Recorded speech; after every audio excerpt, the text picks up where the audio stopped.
Welcome to Car Shopping Questions and Answers. My mission, if you don't know me, is to show you how to pay less for every car you get. New cars, used cars, leases, it does not matter. I teach a simple seven-step formula, a simple seven-step formula for you to make sure you never overpay for a car. And the first step is going to be, we're going to make sure we decide whether we should be buying or leasing our next car. The question of buying or leasing your car is a question about how long you're going to keep it. The second thing we do is make sure any car we have right now, we have to get the most money we can for it. That is a big deal. You cannot focus on the car you're buying without focusing on maximizing the value of the car you have right now. If that car was worth 8, but somebody talked you into taking 6, you lost 2,000. So we call that an equity assessment. Then we do something called deal focused budgeting to make sure we know what a great deal should look like. Then we make sure the car we're looking for, we go test drive it. We make sure it's a great car, do some very simple 5-minute research on it on Google. Then we move into step 5, which is getting 5 offers on every car. And then we move into paperwork. Then we take delivery. 99% of that is done from home. And that's why everything we teach is called Cars from Home. In fact, everything we'll be talking about is out my new book. It's a digital book called Cars from Home. It's 5-star rated. You can Google it, and you can get your copy for 75% off in the comment section on YouTube, in my TikTok bio. You will not leave the broadcast. You'll still be able to hear us. And in my Instagram bio and Facebook, we have a link for you to get your copy. So our first question comes from hold on one second. We'll get into our first question. Keep typing your questions, y'all. So Dolan's gonna pull them all in. I just got a message that we're having a little trouble with Facebook here. So our first question though is gonna be from Vanity on TikTok. She says she wants to lease. She wants to do it in her business name though. Okay, great question. We'll get to that in 10 seconds. Hang on one second. Okay, we're on the right page. Boom. Let me see. Got my internet connection. Thursday live. Let's go. While I'm doing this, you should be typing your questions. If you're looking for a new car, if you're looking for a used car, whatever you're looking for, Deshone, I don't even know what should I be looking for. You should be typing those questions to make sure that we can get them answered while we're on here. So let me just make sure. Live. Boom. All right, let's try Facebook again. Facebook might be giving us some trouble, but we don't like to leave anybody out. So let's go. Let's see if we go. All right, looks like Facebook is freezing. All right. I don't think we're going to be able to get around this right now. Broadcast failed. Okay, so we'll focus on YouTube. We'll focus on TikTok. And we'll focus on Instagram for now. We'll figure out Facebook later. Okay. So, and that's a good question. We'll talk about that 50,000 mile a year. That'll be the next question, Dolan. All right. So, Vanity, you want to lease. Let's talk about who leasing is for. Matter of fact, no, you already know you want to lease. So let's focus on what you talked about, want to put it in your business name. So I used to work for Mercedes. Some of you may know that. I used to work for Mercedes for 5 years. I worked for General Motors for 5 years. That's where I started my career. And then I went to Mercedes. I worked there for 5 years. Now, we had a lot of people getting cars in their business name, realtors, people who use the car for business. And then you had commercial leases. Then you had people who did like big business. They were putting cars in their business name and they needed commercial financing. General contractors, electricians, things of that nature. Most people, that's not going to be you.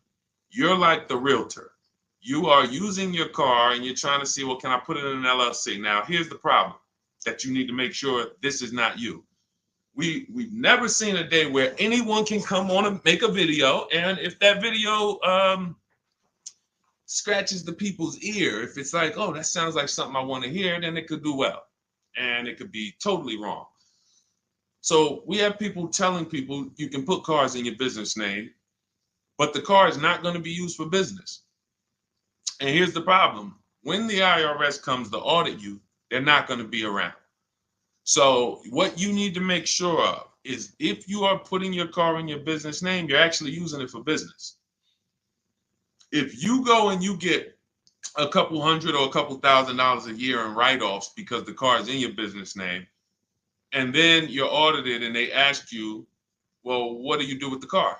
And you tell them, well, I deliver cakes to my customers. I have a home business, but I deliver. Okay, great. Okay, that passes the test.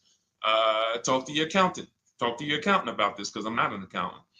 But if you are a teacher and you're buying a car in your business name and you have this LLC that you haven't really kind of decided what your business plan is, but yet you're writing off mileage or writing off payments or maintenance on your car, you have nothing to prove when they come and audit you. And you're not going to be able to say, well, I saw people. So it's just going to be a bad look. It's going to be very bad for you. So let's prevent that by just making sure that if you're going to buy a car in your business name, you'll be using it for business. That's very simple. And if that's the case, then everything's easy. I didn't even know people were going to put the car in their business name until the deal was done. Most times, like, the realtors, the thing, people would just be like, okay, I'm going to put it in my LLC. Perfect. So what would happen is instead of a normal credit application, you do a business credit application and you be the personal guarantor. Now, some people may tell you, again, there's tons of videos out there. Oh, you can put a car in your business name. You don't have to guarantee it. I don't teach that stuff. I've dealt with people who had fleets of vehicles that could not get a car in their business name without personally guaranteeing it. They had 10, 15 cars. Now, after you get, they might have not known because there's people you don't need that much, but it's not just easy to do. Maybe there's one bank that does, but again, I don't teach that. So if somebody said to you, you can put your car in a business name, no problem, no signing, no personal liability, then I always say go learn from that person how to do that. What bank does it? What car can I buy to do that? But the majority of people you're going to see are putting cars in their business name because they're using it for their job or they have a company, and that's it. Buy your car, learn to get your car to pay the best price for it, and then when they ask, whose name are you putting it in? You're putting it in your LLC's name. Super simple. It's not a hard thing to do. It's really based on your credit, but let me tell you something very important. I learned this the hard way. When I worked for Mercedes-Benz, I had a guy who came in, he bought an S550 from me. And he said, putting in his business name, all good. Now we get to the point where he calls me maybe a couple weeks after, and he says, hey, did the finance manager put the car in my business name? I said, yeah, absolutely. He said, it's still showing on my personal credit. I said, really? Because the whole point of putting the car in the business name is if you have two cars in the business name, the income from the business should be making sure that those $1,000 in car payments don't come off your debt to income. Don't come from your when you go and apply for new credit. If they see, wait, you got all these car payments, we're not giving you any more credit. That's the purpose, is they should not show because they're under the business. But there are certain banks, and in 2019, Mercedes-Benz Financial was one of them, who even if you put the car in your business name, they're showing it on your credit report. And again, that wasn't a happy day for me, but the finance manager didn't know either. So it wasn't even like, it was like, so I've been telling everybody since then, if your goal is to put your car in your business name so it doesn't show on your personal credit, make sure you talk to a finance manager that works in that brand and you make sure that it is not going to show, because sometimes it does. Great question. Go ahead, Dolan. I see we got a lot more questions coming in, so let's keep it moving. What's going on, Alex Rios? Good to see you, bro. Yeah, good to see you. Vicky, good to see you, Anthony Lewis. This is from TikTok. What's the best way to buy a Tesla? So you can't negotiate a price on a new Tesla. It's one price. You're going to order the vehicle. You don't have to worry about overpaying for the vehicle. Here's what you do need to concern yourself with. How are you going to acquire it? Are you paying cash? If you're paying cash, then there's no negotiation. You go, you drop your check, no problem. If you're leasing it, you need to make sure that you're not overpaying for the lease. We have something we could see. All right, let's get into the meat and potatoes of paying less than everyone and making sure we don't actually overpay for anything. We have something, the 1% lease rule has been around forever. That means if I'm looking at a $40,000 car, when I shop, if I get a payment under $400 with no money out of pocket, it's a steal. In my book, I call that the steal. We have 3 different types of lease outcomes. The steal is 1% or less. The deal is between 1% and 1.5. Time to chill is over 1.5.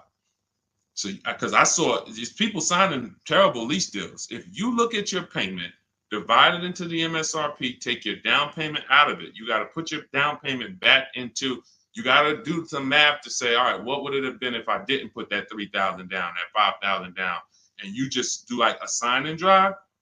If you divide that payment into the MSRP and it's over 1.5%, there's no value there for 12,000 miles per year. We adjusted. We got 15,000. Jen just got it. She just got her 18,000 mile a year lease because we do high mileage leases. That as long as we still have a great deal, there's nothing wrong with, oh, I shopped my best offer. It was 1.1 or it was 1.2 or it was 1, and then I adjusted the mileage, and now it, it's higher, but still it's a deal because you have to have a deal before you adjust your mileage. But if you do that and your payment's over 1.5%, there's no value in leasing that vehicle. You're paying too much money for a vehicle you're giving back. Say, what's up, Parth Patel? Good to see you. Same thing with 4-year leases. Add up all the payments. You'll see. I had to create these boundaries because people didn't know they're overpaying. People didn't know why. It's too much money for a vehicle you're not going to own. Leasing is a value play. It's okay, if I'm going to spend $400 a month, what's the most vehicle I can drive for $400 a month? Well, some people for $400 a month, they're driving a $30,000 vehicle. Some people for $400 a month, they're driving a $40,000 vehicle. Some people for $400, they're driving a $50,000 vehicle.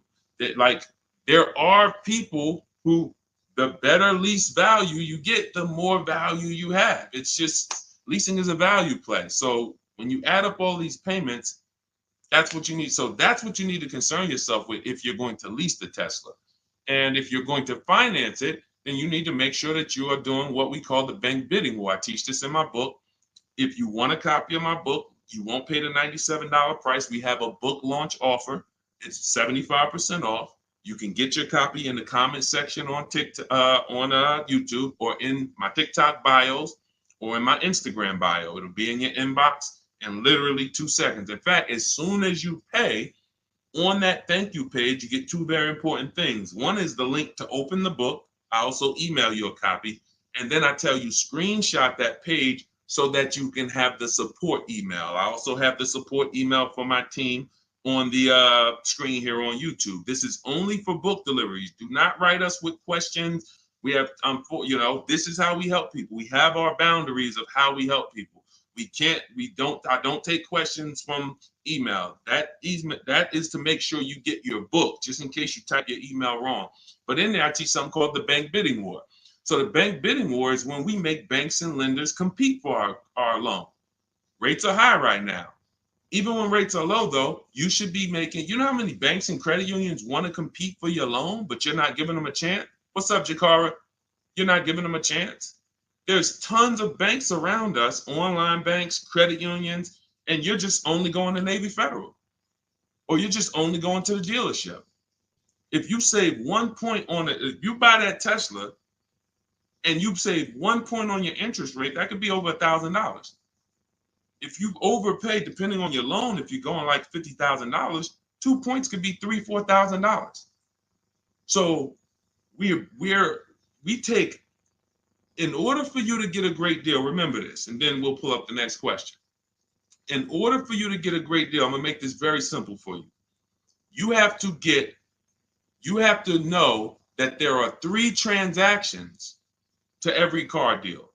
Not every, but if you have a car to replace, when you trade a car to a dealership, that's 1 transaction. That's why there are companies out here that want to buy cars. They don't even sell cars. They just want to buy them. They're wholesalers, and then we have companies that want to buy cars. They don't care if you buy a car from them. They just, hey, can we buy your old car?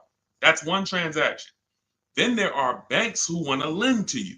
They don't sell cars. Hey, if we could just, can we just get in on your loan? Will you give us a chance to? That's another transaction. And then buying your car from someone, that's a third transaction. So in order for you, so when you say, all right, I need to make sure I guarantee I got the best deal, then you need to start doing what we do, which is understand there's 3 transactions and bid each one out. You can't negotiate your way to a great deal, but you can bid your way to a great deal. We get tons of bids when we're selling our cars. People who come, look at our car, looks great. They go to the accounting department, write a check. Here you go. Enjoy.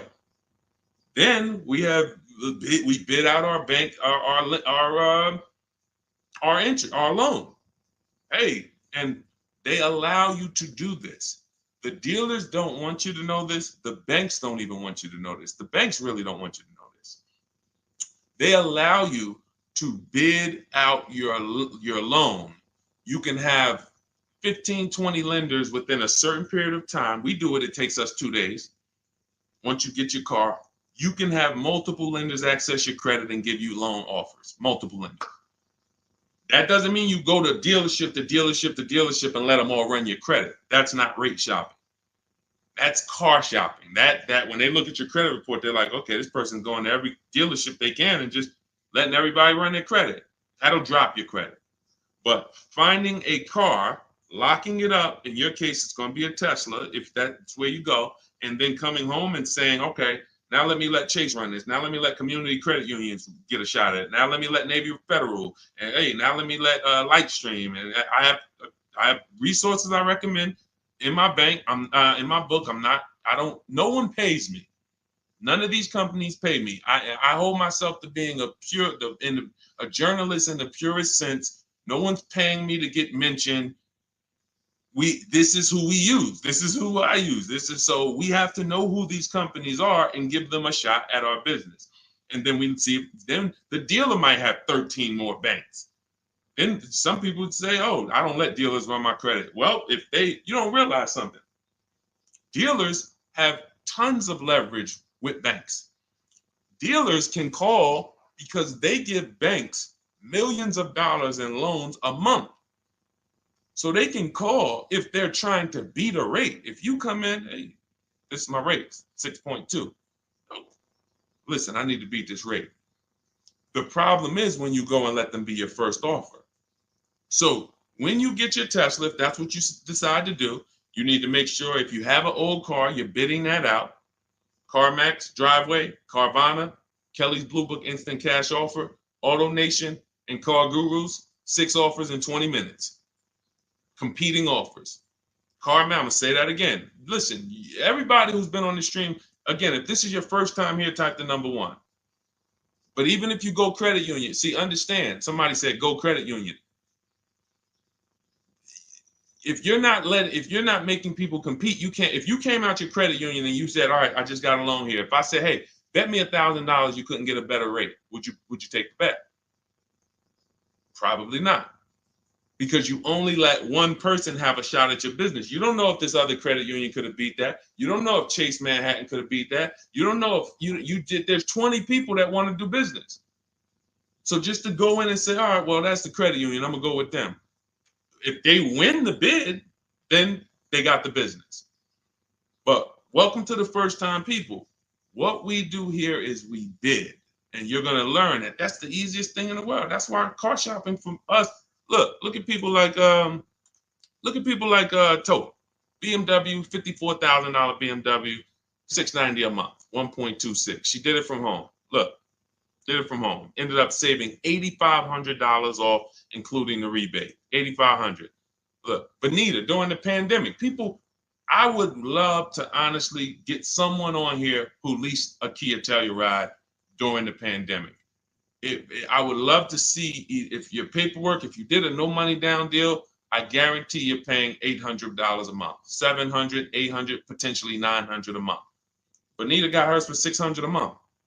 Look, I always keep hers because some of you say, Deshone, when is the market going to get better? We've been making below market deals when there was blood in the street. That's it. As long as you know how to make people bid, you're going to get below market deals no matter what the market does. That's what, type a light bulb or type dollar signs if that clicks. The market wants you at the mercy of it. The market wants you thinking, well, all right, I think I'm gonna go in, Labor Day. All right, I know the holidays are coming up. That's marketing. They want showrooms full of people coming in thinking there's better deals this day, but there's not better deals. There's more competition for you. You have less room to negotiate when it's full, because the car sales people, when you start asking for too much money off, they're going to just escort you out because there's going to be a line of people behind you. Listen, Mr. Jones, hey, I'd love to do business with you, but we got people walking out the showroom. It's it's a busy day. We don't have enough salespeople. This is the best offer.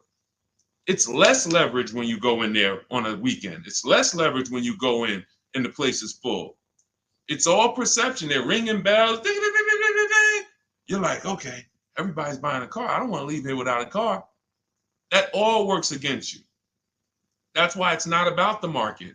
It's about you understanding that I can get great deals today when I learn to make people bid while I sit at home. And that's what I want you to get in my book, Cars from Home. It's a digital book. The reason it's a digital book is because I updated Vroom went out of business earlier this year. Had to update the book. Had I mailed you a copy of that would be irrelevant. But as soon as something happens, we go into the master file, update it. You got the new book. Vroom's gone, and you never even knew Vroom was there if you just got it. That's the whole point. Now you can get your copy. You can pull up the next question, Dolan. YouTube, I have a link for you. It's only good for 30 minutes, though. I'm not putting the welcome offer out there indefinitely because I'm incentivizing you to take action. The book is normally $97, worth every dime and more. That book is going to be one of the most valuable books to your bank account you ever bought. But as part of our welcome offer, you can get it for $97. You can get it for 75% off in my TikTok bio, in my Instagram bio. Go there now, get your copy, come back to the stream. Make sure you save the thank you page because that's where your book is. I'll email you a copy as well. And that's where the support email is, just in case you look in 10 minutes and that book's not there. It's usually because there's a typo in your email, but you'll have the support email so my team can get it for you. Okay, go ahead, Dolan. Shoot the next question up, brother. Okay. And could everybody who's enjoying the broadcast share this with one person? I appreciate you.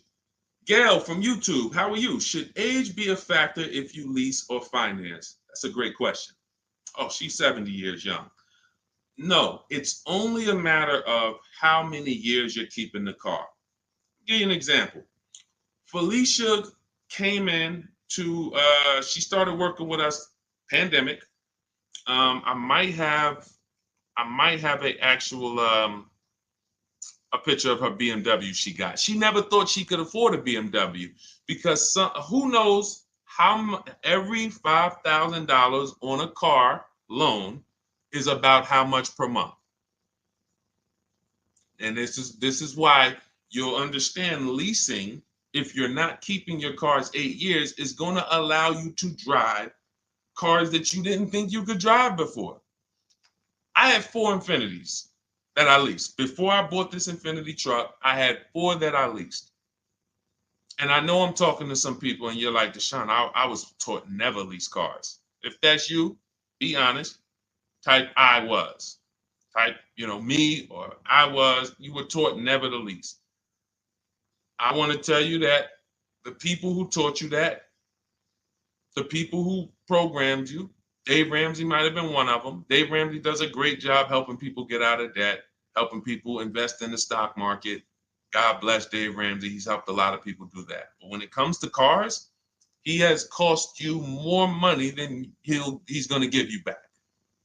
The bad leasing advice is totally wrong. And in fact, I'm going to prove it to you. When you look at a great lease deal. Look at Ansley.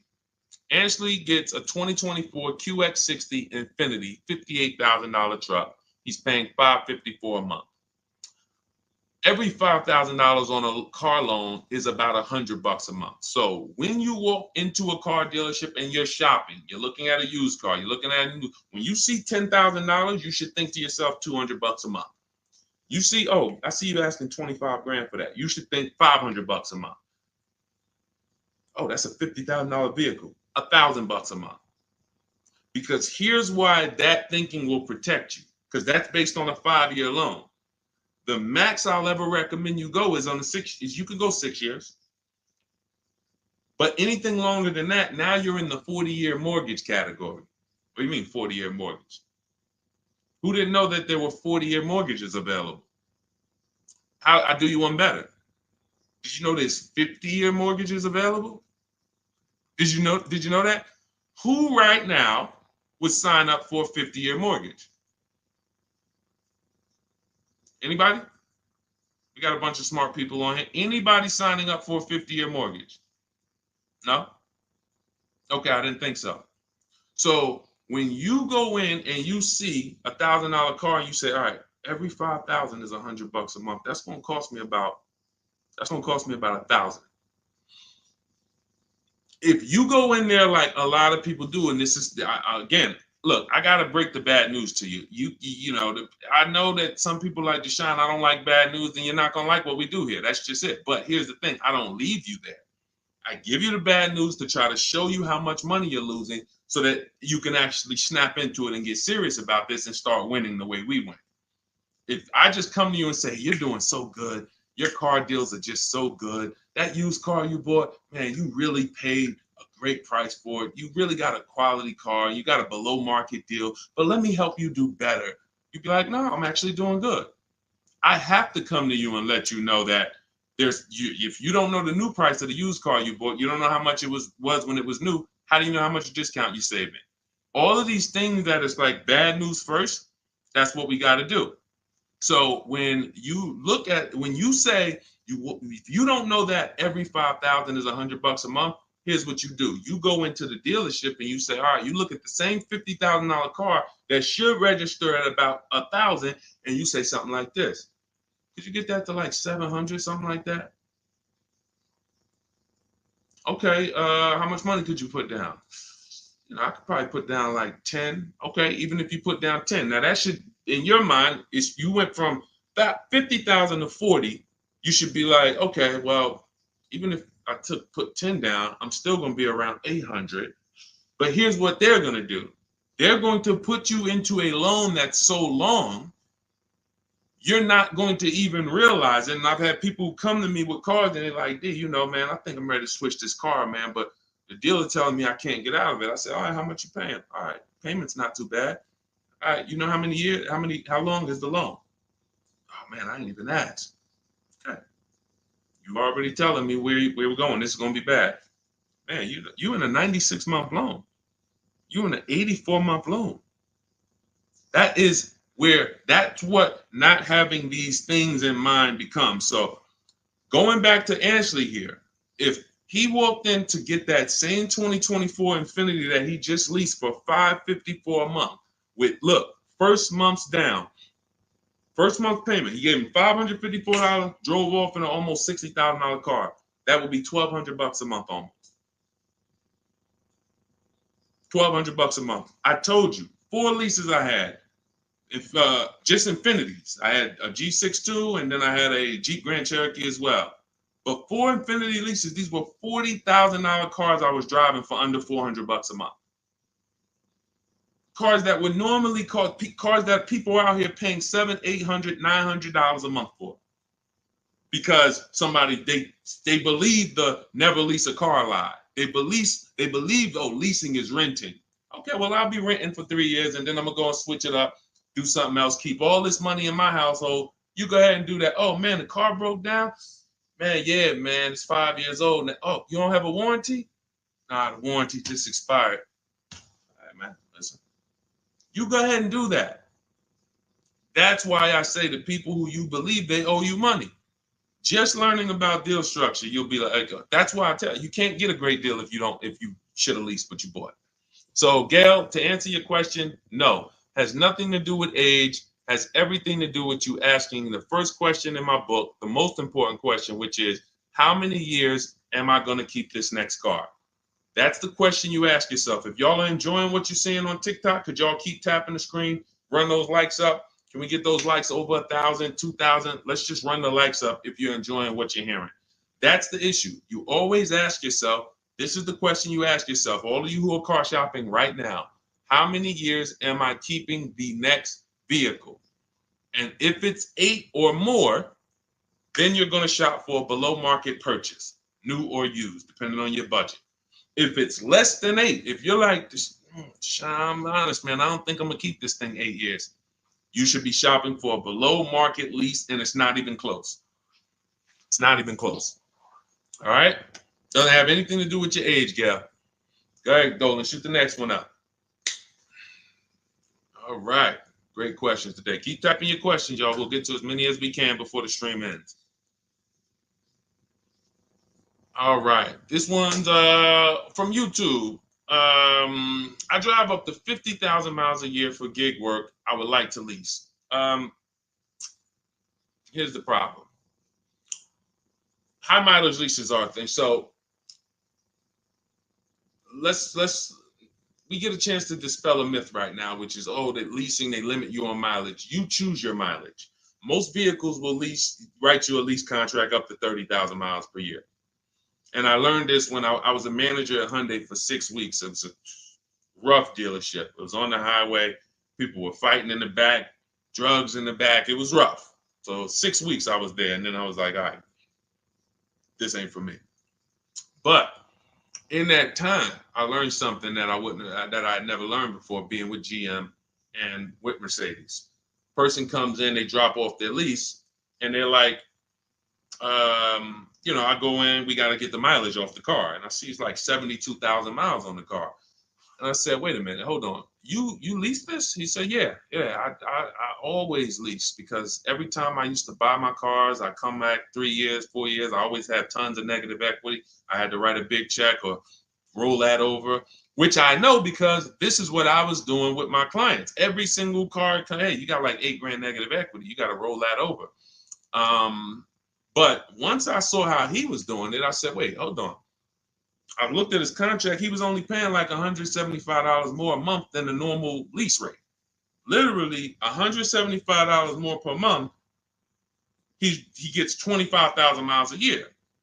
And I'm like, this is great. Because $175 per month more times 3 years is much less than if he brought that car back and had to write a $12,000 had $12,000 in negative equity, which a lot of you high mileage drivers continue to have. You have the worst negative equity more than anyone. Normal drivers who buy, but they should be leasing, they're going to have $5,000-10,000 in negative equity. High mileage drivers, you guys could have 10 to 15, 18,000 because you're depreciating the value of your cars. Your car's value is like this, but your loan is just moving very slow. So that's when I started telling people about high mileage leases. Now, I haven't, in your particular case, what I would probably recommend, I have 2 high mileage strategies in my book for short-term people. One is a high mileage lease. One is something I call two cars, one payment. 2 cars, one payment is I'm going to buy my first car, or you may own a car now, and you're going to pay that car off. So let's say I'm you and I'm putting 50,000 miles on the car. You should be, quite honestly, paying these cars off sooner than later. You shouldn't be taking 5- and 6-year loans like everyone else, because I would assume with you putting 50,000 miles a year on a vehicle, that vehicle is making you money. So what you're doing when you take a long loan is you're just pushing your losses to the back. Instead of taking a shorter loan, like a 3-year loan, max 4, and then saying, okay, I'm going to drive 50,000 miles per year, 200,000 miles, I'm coming in, I'm going to turn this vehicle, and I'm going to have it paid off, though. What you're doing is say, all right, I want a lower payment. Instead of a 4-year payment for, $650, $700, I'm going to take a 6-year payment for $400. So what you're doing, you think you're winning, but you're actually losing, because it's like that extra $250, $300 a month you're making is actually not profit.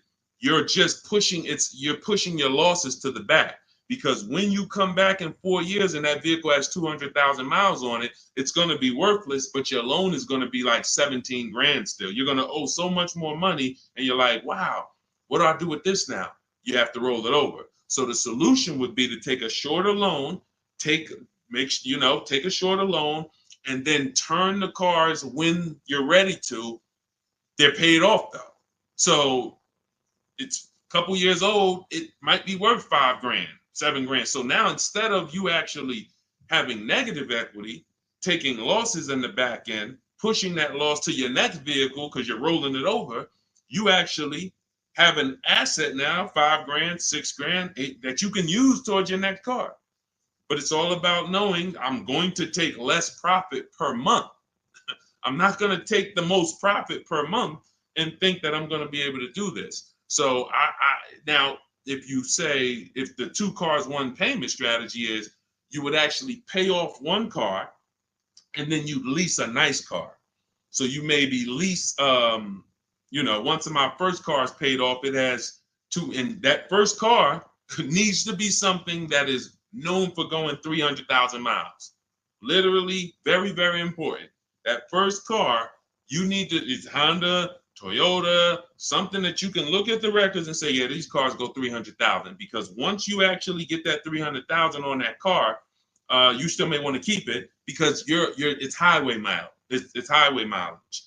So I'm gonna have my car that I put my mileage on. I'll put maybe 25,000 on that Honda a year, or even 30,000, and then I'll have my lease that I lease for like 15,000 miles a year, or 20,000 miles a year. And then I got my nice car. I switch every 3 years, and I got my lease car. I got my mileage car to balance it out. That's 2 cars. You're always gonna have 1 payment. So that's really 2 strategies for you to consider: buying a car, taking out a short loan, switching the car every 4 years or so, and not leasing. Just literally run the miles up, make your money on it, come back, do it again.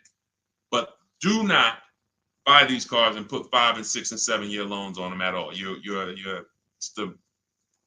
That's what most people are doing, by the way. All right. Go ahead, Dolan. Great question. Great question. I love this stuff, man. I love this stuff.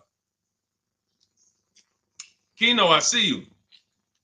Armando Lara, if you're enjoying the stream, type $signs. If you're enjoying the stream, type $signs. $signs. I already know this stuff. I already know this stuff. I need you to know it. I need you paying, I need you confident in your deal. All right. TDA Tastemaker from Instagram. If I have a car in my possession, but I defaulted on my loan, but I still have the car, what's the best way to get my title? I don't know. You're not paying the loan, you defaulted on it, and you're trying to get the title. No way. There's no way. They're not going to release the title until it's paid off. Got to figure out a way to pay or sell. I don't even know. Can you sell it? Depends on where you are. How far behind are you? We can try to get out of that car, go into something less expensive. I would try to sell the car. I would go on CarMax, Driveway, Carvana, KBB Instant Cash Offer, AutoNation, like Car Gurus. Get my 6 offers, see if you can sell it. Go into something less expensive because that repo is going to follow you. So what's happening is this is baggage. This is why I need you to either fix your credit over the next couple years.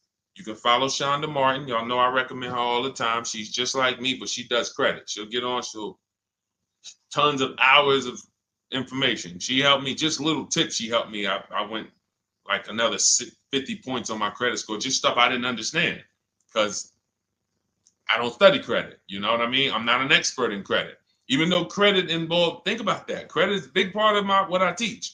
But I don't go into credit because that's its own subject. So Dave Ramsey would be like, hey, well, a lot of my people are buying cars. I guess I'll talk about that too. No, let the experts talk about that. You go find the experts and bring them to your people. So I always say, I don't talk credit, follow the experts. But when there's negative equity and bad credit affect your car deals. So the mission is, how do I make deals without negative equity? You got to know the cause. You should be leasing, but you keep buying.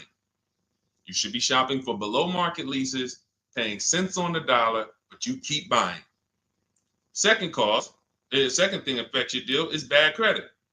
So we got to make sure that we are working on our credit, and until your credit is fixed, you should be driving something inexpensive. Get the least expensive car you could afford. I mean, that'll Facebook Marketplace, drop $2,000, $3,000, $4,000. Find someone who's an owner. You want to find someone. I picked up a car because I work from home. We have another car. We got the Infinity truck. I picked up a car from a grandfather. He was 98 years old, and he owned it for 10 years, and it had 70,000 miles on it. It was an '08. I said, listen, how much? He said, $3,700. I said, all right, let's go. It's a great deal, and it's just my point A to point B car. Why do I need a car that I'm going to tie up a bunch of money in to go? I drive that car 1,000. If I drive that car 100 miles a month, 200 miles a month, that's a lot. You have to know, and I call this in my book, the SMART strategy. It's called saving money at the right time. If your credit is not right, you don't need to go out and try to flex. You need to be trying to get something inexpensive. Oh, but they're going, man, I can't pull up like this. Then you go ahead and be financially foolish. Go ahead, pay 19%. Go get the Dodge Charger you want and pay 20% on it. And you're gonna overpay for the car. Go ahead, do that. But don't say I told you to do that. So what I'm doing is I'm getting an inexpensive car that I'll find on Facebook Marketplace that an owner has had in their driveway. They know everything about it. Pick it up for a couple grand. Don't buy from these dealers who pose as owners who just got the cars from auction. You ask them, hey, how long you had it? Hey, what happened? They don't know anything about it because they just got it. And I'm getting an inexpensive car until my credit is established. And what I would be doing is literally driving that car for 18 months or 2 years, getting my credit right, and then I'm going to lease something brand new. And be like, Dad, so you just went from that car to pulling up with something brand new? How you do that? I had a plan. That's how we do. So all of this, everything I'm teaching is out my new book. It's called Cars from Home, 7 Steps to Saving Time, Money, and Avoiding Dealerships. It's normally $97. You can Google it. It's 5-star rated. I think we have, how many ratings do we have now? I think we have, thank you to everyone who's reviewed the book, who's rated it. I appreciate it. 58 ratings. Appreciate it. You can read what people say about it. You can see how they've used it. You can see everything. So you won't pay the normal $97 price. If you go to my TikTok bio, as long as you get there before that timer hits 0. If you went to that page and that timer started clicking, once it's 0, it goes back to $97. You won't get the 75% off. So go back, get your book, and then you can come back to the stream. But make sure when you get your book, you save the thank you page so you can have the support email just in case your book doesn't hit, you usually type your email wrong, you type in too fast. We'll make sure you get it. And then on YouTube and Instagram, you go to my bio, get your copy. YouTube and Facebook, we have a comment for you in the link. We have a link for you in the comments. Next question, Dolan. Go ahead, man. This one from Instagram. I'm doing a regular lease. I need help. Can you explain the 1.2? Okay. Can you explain the 0.125 APR again? Should that be close to my monthly payment? Can you help? I'm trying my best, but they're trying my patience. So, first thing you're going to understand is the 1% rule. All right. When we go out to lease a car, in our deal focused budgeting step, this is something in our step 3 in my book. It's 7 steps. It's called deal focused budgeting. That means we are budgeting for what a deal should be, not for what we could spend. So if we're looking at a car that's $40,000 and we're like, okay, I'm going to shop for that car. When we're basing everything on the 1% rule, which is 1%, a 1% payment is 0.01, 0.01, $400. So you take the MSRP, $40,000 times 0.01, $400. That's the 1% lease deal. Anything lower than that, now you don't get these deals by negotiating. We get multiple offers. Some people are like, Deshone, I can't get no deals like that. Well, we got tons of them. If y'all want me to show them to y'all, we got tons of them. But anyway, that's a steal. That's not a deal. I call that a steal. Anything less than this, you stole a vehicle. Now, the 1.5% rule, which is 40,000 times 0.015, that's the max. That's the max. We're not going higher than that because once you add that up for 3 years, 36 months, 21,600, that's right around the cap of where we're gonna, because you got 40,000 plus taxes and everything like that. So call it around 43, 45. You want to pay no more than like 21.6 over 3 years. That's the cap. And if that's the best offer, it could be the lease program. They don't have much support. They got a high money factor. They got not much rebates, high demand, whatever it may be. But once we get 5 offers, if it's over 1.5%, we don't get those cars.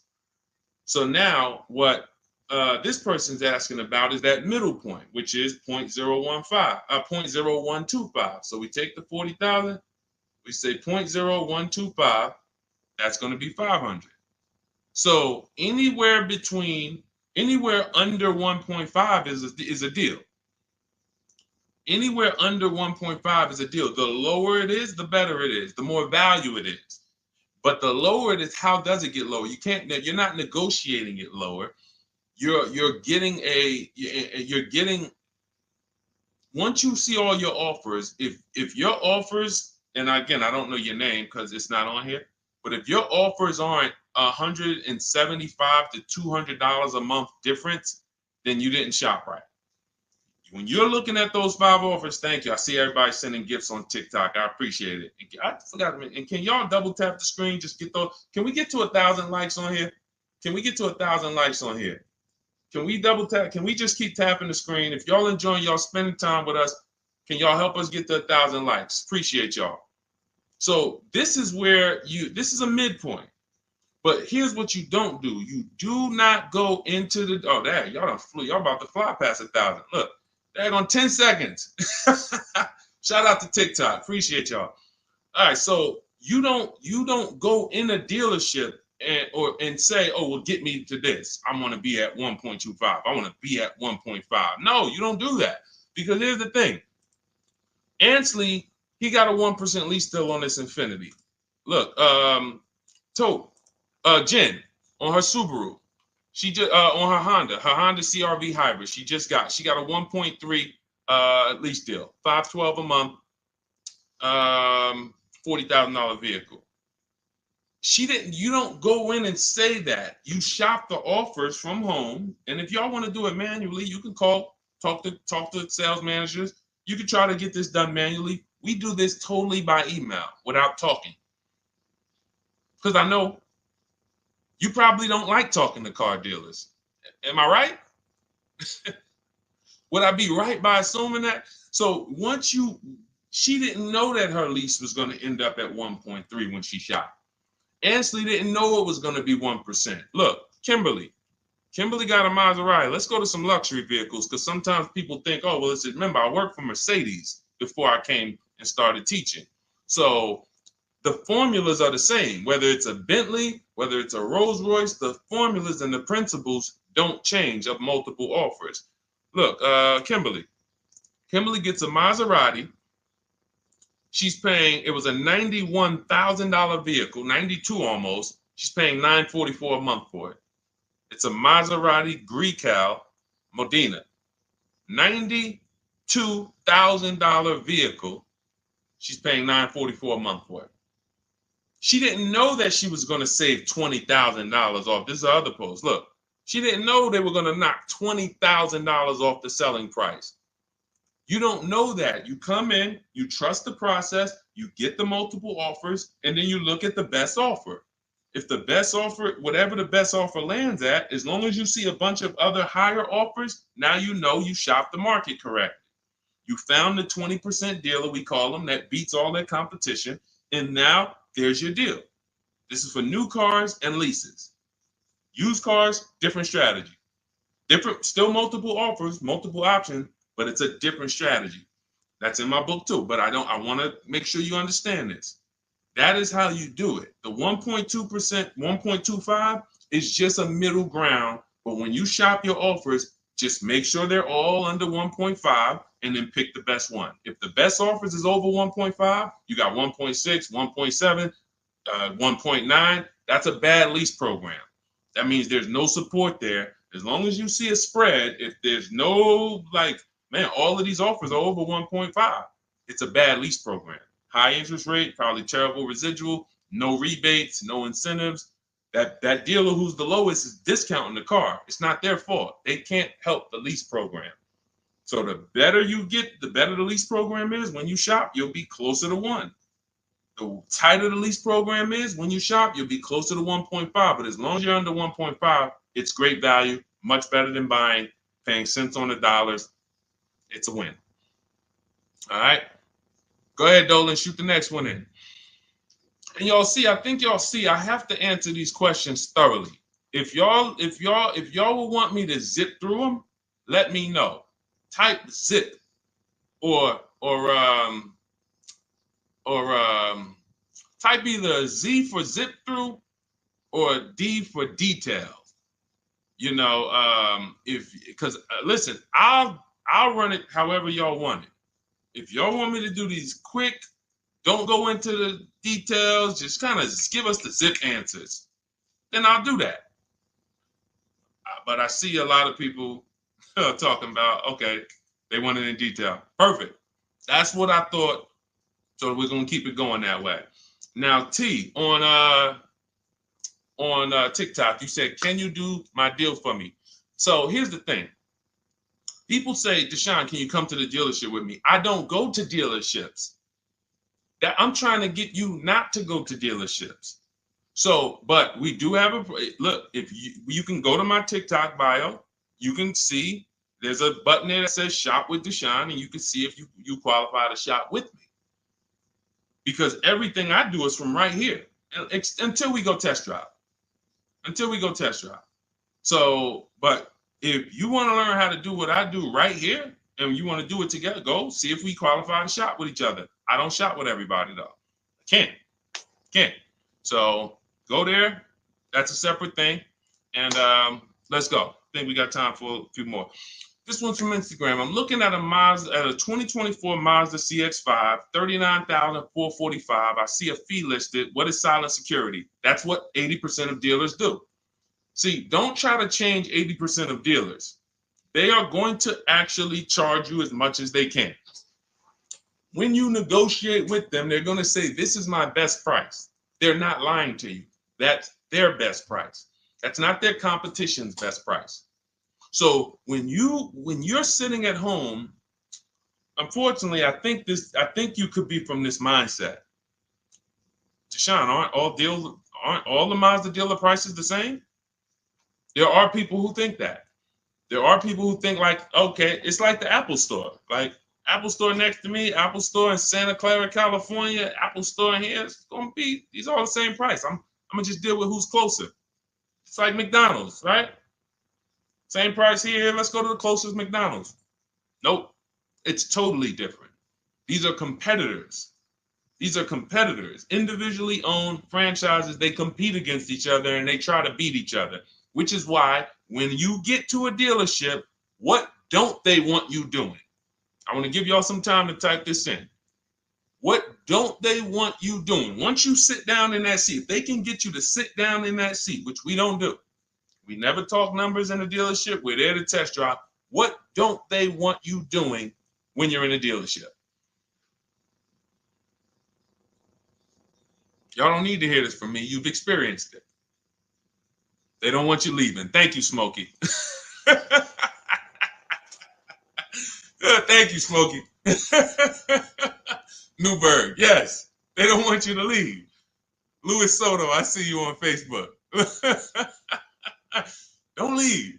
Look, you had, so now, see, as we pull back the curtain, there's new brain cells that are being developed now, things that you weren't aware of. Now you'll see why. That's why. Because the last thing they want you to do is shop their competition. Their last thing is, hey, what can we do? Just tell me what we can do. That's why they're just gonna sit there. Hey, come on, tell me what's gonna make you happy. Well, what's gonna make me happy is you give me time, let me go home and actually, shop around a little bit. But is there a number? Is there a number that I could offer you where you wouldn't even shop? These are all trained questions to keep you there. I call them the showroom shackles. It's like as soon as you sit down, like a little, boom, little handcuff comes out. You can't go too far. So this is what you want to avoid like the plague. We do not talk numbers in dealerships. We don't talk to salespeople unless we're there for a test drive. These are things that everybody who I'm sharing with you, from Greg to Danielle with her Audi lease, Eddie on his pre-owned, on his Toyota, got a brand new Toyota last year, still during the pandemic. It was still, look, he said, I shopped around. I was able to get everything I wanted, plus more, $2,086 under MSRP in a 1 week window. 1 week. So this doesn't take a lot of time. Some of you like, Deshone, well, I only got a couple days. Could I make a deal in a couple days? Look, not even Eddie. I'll give you one better. Look at Ansley. Ansley's got his, Ansley, look, on his 2024 Infiniti, he said, look, I started the process Saturday. I accepted a deal Monday. I need you getting these deals in 90 minutes. 90 minutes. I have never gotten any car that I ever got spent more than 2 hours on the whole process. Never. From home. Now, I want you to spend more time than that shopping. Shopping is deciding what you want. Going test driving, going seeing cars, seeing options, looking at cars, deciding that. No rush on. We don't let anyone rush us on that. But when it comes time to get the below market deal, 90 minutes. We got the internet. Why should it take me more? We do everything we do. So look, 2 days, Ansley did it. This is what you have to do. Like, get out of that old process of being trapped in dealership and realize, Messing King, the dealership you're looking at is just one of many. The whole area around us is one big marketplace. If there's 25 Mazda dealerships around us, you're going to know. I'm talking to all of these people. They're fighting for my business in my email. They blowing my email up. They all want to sell me a car, and may the best dealer win. It's empowering. It's beautiful. So everything is in my digital book, Cars from Home, 7 Steps to Saving Time, Money, and Avoiding Dealerships. You can get your copy for 75% off as part of our welcome offer. How the heck did we go from 500 likes to 3,200 likes on TikTok? Shout out to y'all. We on 2 TikTok channels right now. But y'all done blew this one up. Appreciate y'all. In my TikTok bio is your copy of Cars from Home. You'll also get the bank bidding war blueprint for those of you who are financing, and teach you how to make banks and credit unions bid, and everything step by step. You won't pay the normal $97 price. You get there before that timer hits 0. You'll get it for $24, which is 75% off. Same thing in Instagram. Go to my Instagram bio now. Before the timer hits 0, you only got 30 minutes. Get your copy for $24 instead of $97. And on YouTube and Facebook, we have a link in the comment for you guys to get yours for 75% off. All right, Dolan, let's roll with I think we got time. Let's see how many. Go ahead, shoot the next one up. Looking at the clock. I have front bumper damage on my Ford EcoSport and 3,500 negative equity. What should I do? There's only 2 things you can do to get out of negative equity and into a new car. One of them, there's 3 things actually, but one of them doesn't get you a new car. Negative equity, I call the bad credit for people with good credit. It's the only time I see people will walk in the dealership with a 750 or 800 score, they leave with no car. Negative equity stalled the whole deal. So what you want to do is you get your bids, Young King, you get your bids from these companies, CarMax. This will take you 20 minutes. This is step 2 in my book, the equity assessment. We need to know what the real equity is, what the real negative equity is, and we don't do that based on an algorithm typing in 2,000 this, and then in 5 seconds This says, oh, your vehicle's worth this. Now go fight for it. No, we get offers. So you're going to go to CarMax, Driveway, Carvana, Kelly Blue Book, Instant Cash Offer, Car Gurus, and Auto Nation. You get those 6 offers. Now, the best thing for you to do is to close the gap and pay the difference. So whatever your highest offer is, if you have the money, I will pay the difference, because none of those higher offers are going to be as good as no dealer is going to be able to get close to your highest offer over there. Now, a thing for you is if all your offers are under 10 grand, you can list that car on Facebook Marketplace. I would sell it privately if the offers are around 10. Once you get to like a $12,000 car on Facebook Marketplace, you're really limiting your options because people need loans. So not too many people can come in and stroke a check for 10, 12 grand. So your buying pool is going to be limited. But I would go that route, because if they come in and they pay you $2,000 more privately, now you might only have to come up with $1,000 or $1,500 to close the gap. I would prefer you to do that, because then you get to do a clean deal. You get to go shop for a car, or when you're shopping for your car, once you get it, you're selling your old car to this buyer, and your deal is clean. You don't have to roll any baggage over. Now, if you can't pay the difference, you now have to bring baggage over. And unfortunately, you have to do what we have a curse word here. We don't say it much. I don't like to use it. It's a curse word. It starts with a T. Does anybody know the word that we use? Something we don't do. We don't do. But you're going to have to do it if you can't pay the difference between the negative. Thank you, Ivan. Trade. Thank you. I love my people. Man, listen, man. I love the people who locked in. You could tell the people who just like, man, Deshone, listen, I hear you, bro. My money's important to me. I can't be out here on a stream with you and not be getting what you're saying. Like, my money means something to me. Correct. Trade. We don't trade, because again, you're not going to get the most you can get for your item trading it. You get the most doing what I told you to do over the last 90 seconds, which is putting it on the market, multiple offers, competing, blah, blah, blah, blah, blah. So if you have to trade, then what would happen is you would have to shop for your vehicle, get your best offer, and then once you get your best offer, you would have the used car manager look at your car and say, okay, we're going to roll that over. So, you know, if your best offer over here would have resulted in $3,500 in negative equity, when you get your best deal here, they're going to now, it's probably going to be $5 grand in negative equity, because they can't pay those prices that Carvana and Driveway and Auto Nation, they can't compete with that. So now here's what you also could do, which I hope you don't do. You can go into a dealership and just say, hey, can you trade me out of that into a new car? I want to lease or I want to buy something.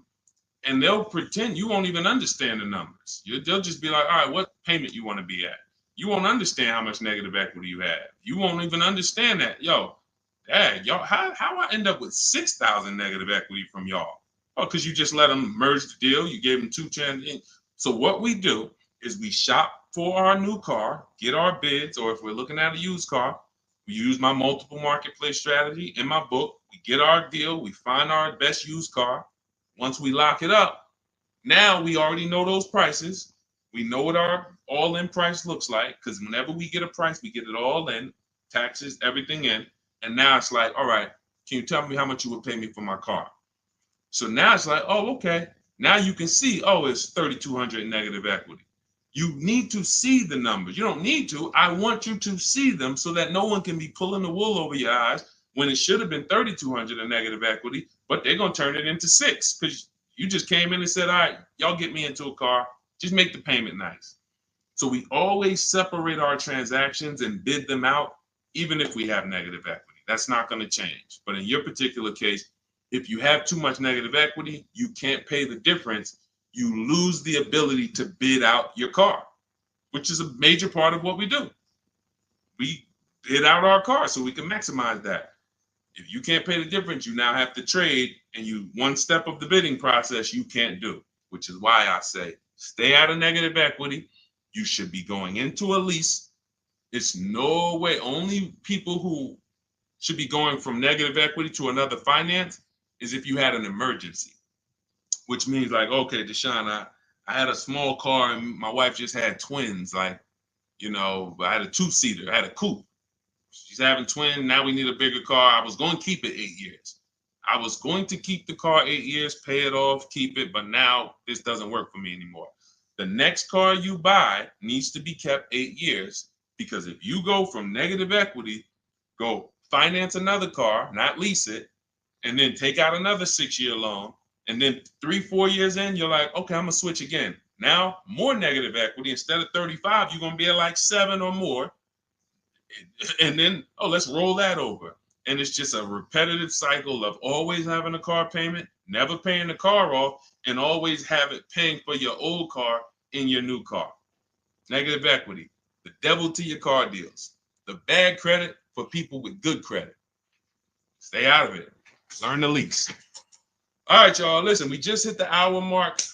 Great job. Thanks for everybody who tapped in. I hope you got a lot of value out of this. Again, some of you who are like, Deshone, I need the blueprint. I want everything you teach step by step. Walk me through each play. My book is called 7 Steps to Saving Time, Money, and Avoiding Dealerships. It's a digital book. It'll be in your inbox in literally 2 minutes. Go to my TikTok bio, use the 75% off link. Go there, you'll have it. But make sure as soon as you activate that link, Instagram too, you screenshot the thank you page. As soon as you pay, you get the thank you page has the book. You scroll down, it says click here to open your book.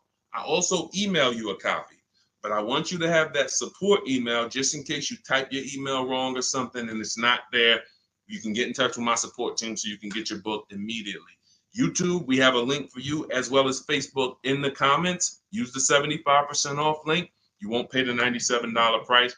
But again, if you missed it, and that you was like, Deshone, I went there and that countdown is 0. It's back up to $97. It was a 30-minute offer, and I've been saying that for the last hour I've been on here. So it's still worth it at $97. There's no one who's going to get that book, use it, and be like, Deshone, that wasn't worth $97.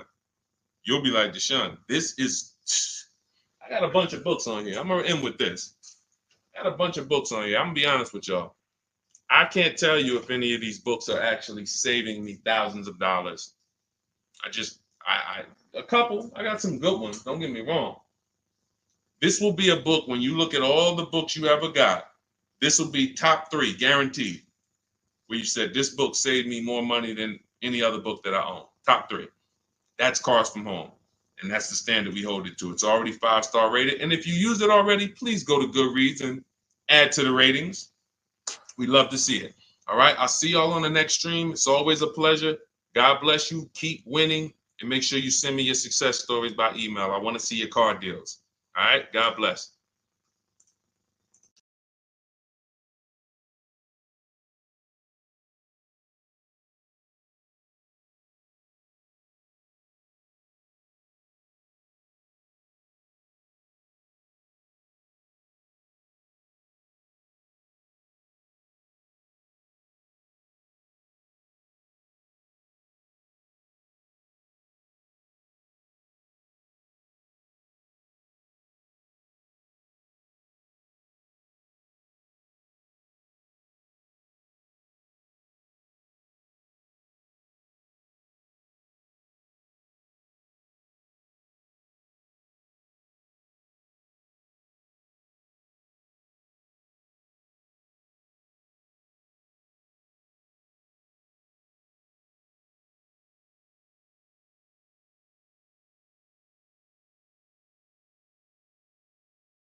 All right, we're live with car questions and answers right now. If you are car shopping, I want you to type a 1 in the comment.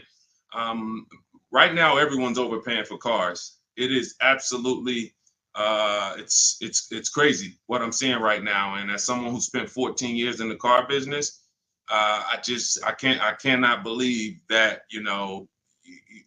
people used to take car buying. People used to get okay deals. Back then, people weren't getting, hammered the way they're getting hammered now. But I see these deals. I get DMs all the time. People are sending me the prices they're paying, and I can't believe it, and I want to stop it. So what we'll be doing right now is making sure Anyone who's shopping for a car, I want you to start asking your question. We got our first question coming from TikTok. As you come in, share the broadcast with some, if you enjoy it, if you're enjoying what you're hearing as we talk over the next hour, tag someone in, because most likely one of the people that I'm talking about who's out here overpaying for cars is someone you know. So no, I guarantee you no one will ever be mad at you sharing my page with them. I don't tell jokes. I don't waste time. All we talk about is thousands of dollars and how to make sure you keep it in your pocket. This whole live will be sponsored by my new digital book. It's called Cars from Home, 7 Steps to Saving Time, Money, and Avoiding Dealerships. Everyone who types a 1 in the comment on Instagram and Facebook, I'm going to send you a link to get your copy at 75% off. Everyone on TikTok, you want your copy 75% off. It's an instant download. You go to my TikTok bio, you won't leave the broadcast. And everyone on YouTube, we have a comment pin for you so you can get your copy for 75% off. That's the blueprint. That's the guide. That's the step-by-step for leasing, purchasing, new cars, used cars, high mileage strategies, bad credit strategies, all step-by-step so that you can have the blueprint to make sure you're not one of these people out here that's overpaying. Okay, so first question came from Coral on TikTok. Will better incentives be coming out by December? You never know what incentives there are. People will lie to you about incentives. And in fact, when you walk into a dealership, if you ask them, do you have any incentives this month? What do you think they're going to say? Even if they don't have any, they're going to say yes. Because they're never going to say, no, we don't have any, come back next month. You'll never hear that. So how do we know what the real incentives are? And just so I can be clear, because I want to talk in a way for the most, even if we got high schoolers on here coming out of high school and want their first car, I want to talk in a way you can understand this. In fact, you might get this more than some of the adults who've been programmed a little harder because, you know, they've been doing the same thing for years. Incentives or rebates and low interest rates and anything the manufacturer puts on a car to help it sell more. So it could be a military rebate. It could be a conquest rebate. Conquest rebate is a rebate for a competitor's car you own. So if you're buying a Lincoln and you have a Jaguar, they might have a conquest rebate, a loyalty rebate, dealer cash, which is not a rebate. It's just literally cash that the dealers get to make deals with. It might be $1,000, $3,000 dealer cash. Federal rebates, we're seeing a lot of that with electric vehicles. There's no obligation for them to tell you about any of this stuff. If you go in there and you get a car and you didn't know any of this stuff existed, it's buyer beware. You lost. You don't get to sue anybody and say, wait, guys, I found out you guys had $7,000 in rebates you didn't tell me about. That's why it's our job to make sure we are getting the actual rebates. And how do we get it? We must shop multiple offers. Any car, and right now I'm talking to people. This is a new car and used.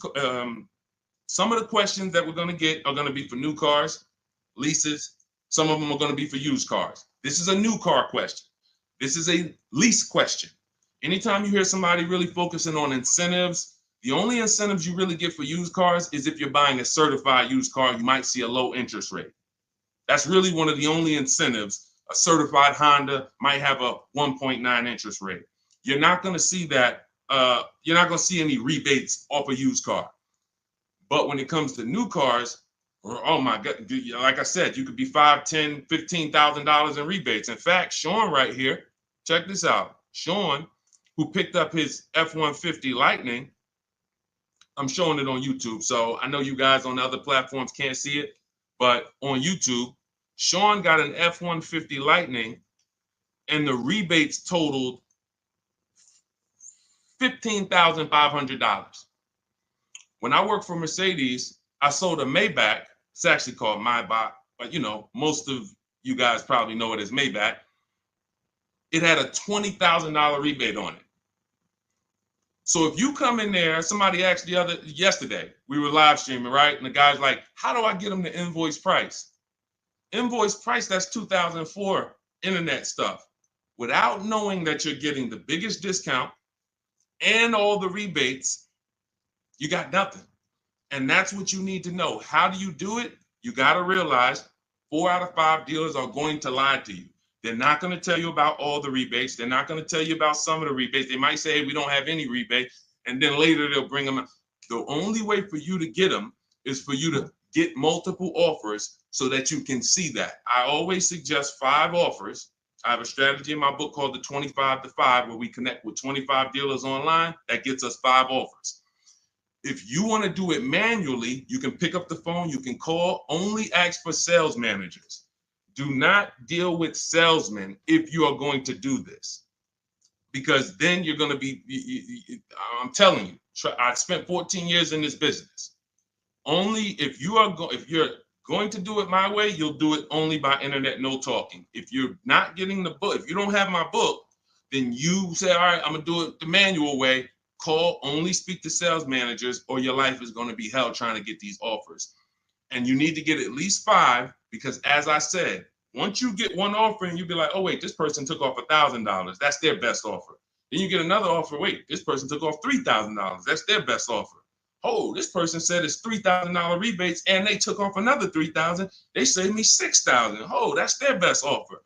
Then you're going to start to see how people are out here overpaying, because they're not shopping multiple offers. They're getting one quote, going into their local dealer and saying, okay, do the best you can. And then they're signing just the deal, feeling, oh, I negotiated for 6 hours. This got to be a good deal. No, it's not. So you must, don't worry about what a day, Coral. Don't worry about, oh, the incentives will be good in December. Shop now, see what the incentives are now, and then shop them again next month and see if they change. And then in the holiday time, shop them again. But you're doing this by phone, or in my case, we do it by email. You're never going to be able to do this going into dealers. And I think for those of you if this is your first time on a broadcast with me, type first. First time you've ever been on a live stream with me, type first, because you may not be familiar with anything we teach here. Anything we teach here. And so this is going to be an unlearning process for you. I see you, Arlie. Good to see you. Okay, I see you, user 609. You don't have a name, so I see you, Nadine. Welcome. I see you, 357 Scene. I see you, I Spent Cinematic on Instagram. I see you, Just Too Blessed on Instagram. All right, well, type up everybody who's been with us for a while. I want you to type welcome to all the first-time people. I see you, Maurice Jenkins on YouTube. I see you, Libo on YouTube. Everybody who's been here before, you kind of know a little bit about the foundation, or you've been mastered this. Maybe you got cars using what we teach. Type a welcome to the first-time people, so we can let them know, welcome to the new way. Welcome to the new way. There's gonna be a lot of unlearning, but we're going to try to make it as comfortable as possible for you. But the major thing that you need to understand right up front is I teach a philosophy called cars from home, which means you can get your best offer, below market offers that no one else is getting. You can pay prices that no one else is paying without ever leaving your house. And in fact, the only way for you to guarantee that is to make deals from home, because this is where you're in control. This is where you can't let your emotions get out of control and make a bad decision. And this is where you can use the internet to talk to multiple dealers at one time and have them bid for your business. All right. Go ahead, Dolan. Everybody type your questions. We'll continue to get to them. Coral, I think you kind of got the premise of what we're, what you need to focus on first, which is, unlearning the waiting for incentives and shopping wide, talking to multiple dealers, and actually monitoring the incentives from month to month yourself. Okay, what's up, D? This is Maurice from YouTube. What's up, D? I want a pickup truck.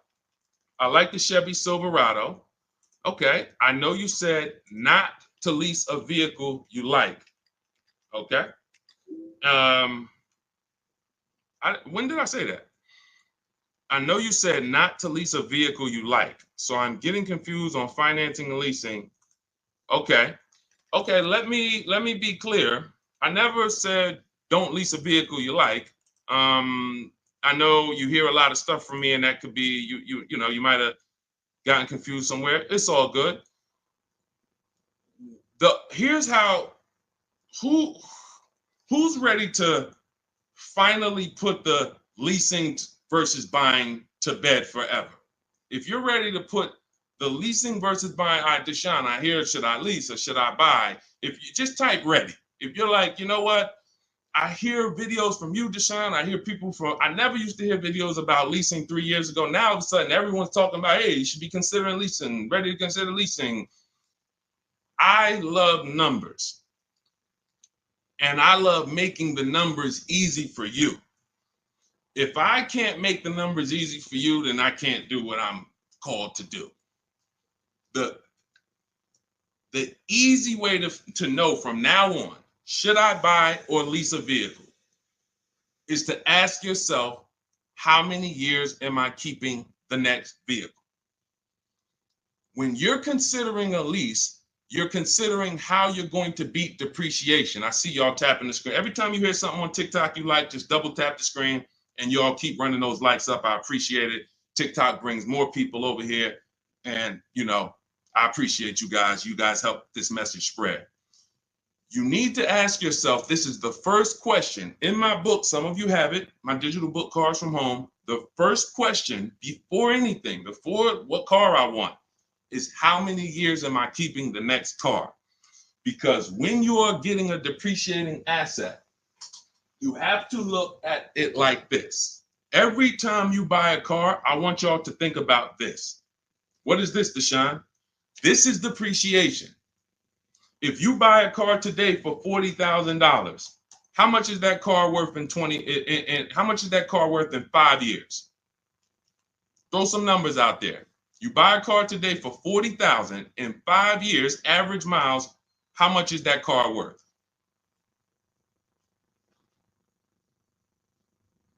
How much is that car worth? Throw some numbers. 22. That's a good estimate. That's a good estimate. 357 said 4,000. You're not losing that much unless you just bought trash. Now, there is something coming to electric car owners soon, and we'll talk about that. Remind me to talk about the huge warning I have for electric car owners before we end it. 20,000. Now, check this out. If you buy a car for 40 and it's worth 20, okay, that's good. That's half in 5 years. I think it's going to lose more than half in 5 years, quite honestly. But when you're getting your car, you're trying to ask yourself, how am I going to beat depreciation? How am I going to prevent having something that I tie up money in for 5 years and that money is just losing value every time? Now, the way you beat depreciation is to keep the car a long time. Who has a car outside right now that they've had it more than 8 years? Type me. You know, if you have that car more than 10 years or 8 years, 10 years, you're not worried about what it's worth. It's going to be worth the same next year, about the same next year as it is today. That means you beat the depreciation. That means your depreciation is no longer like this. It looks like this. Today, your car is worth $8,000. Next year, your car will be worth $7,500. You're not losing that much value. Now, if that's not you, Deshone, I don't keep a car that long. 8 years, are you kidding me? No way I'm keeping a car that long. You should be shopping for a lease. Because when you get a below market lease, let me show you what a below market lease looks like and why there's no comparison to a below market lease versus a person who's buying.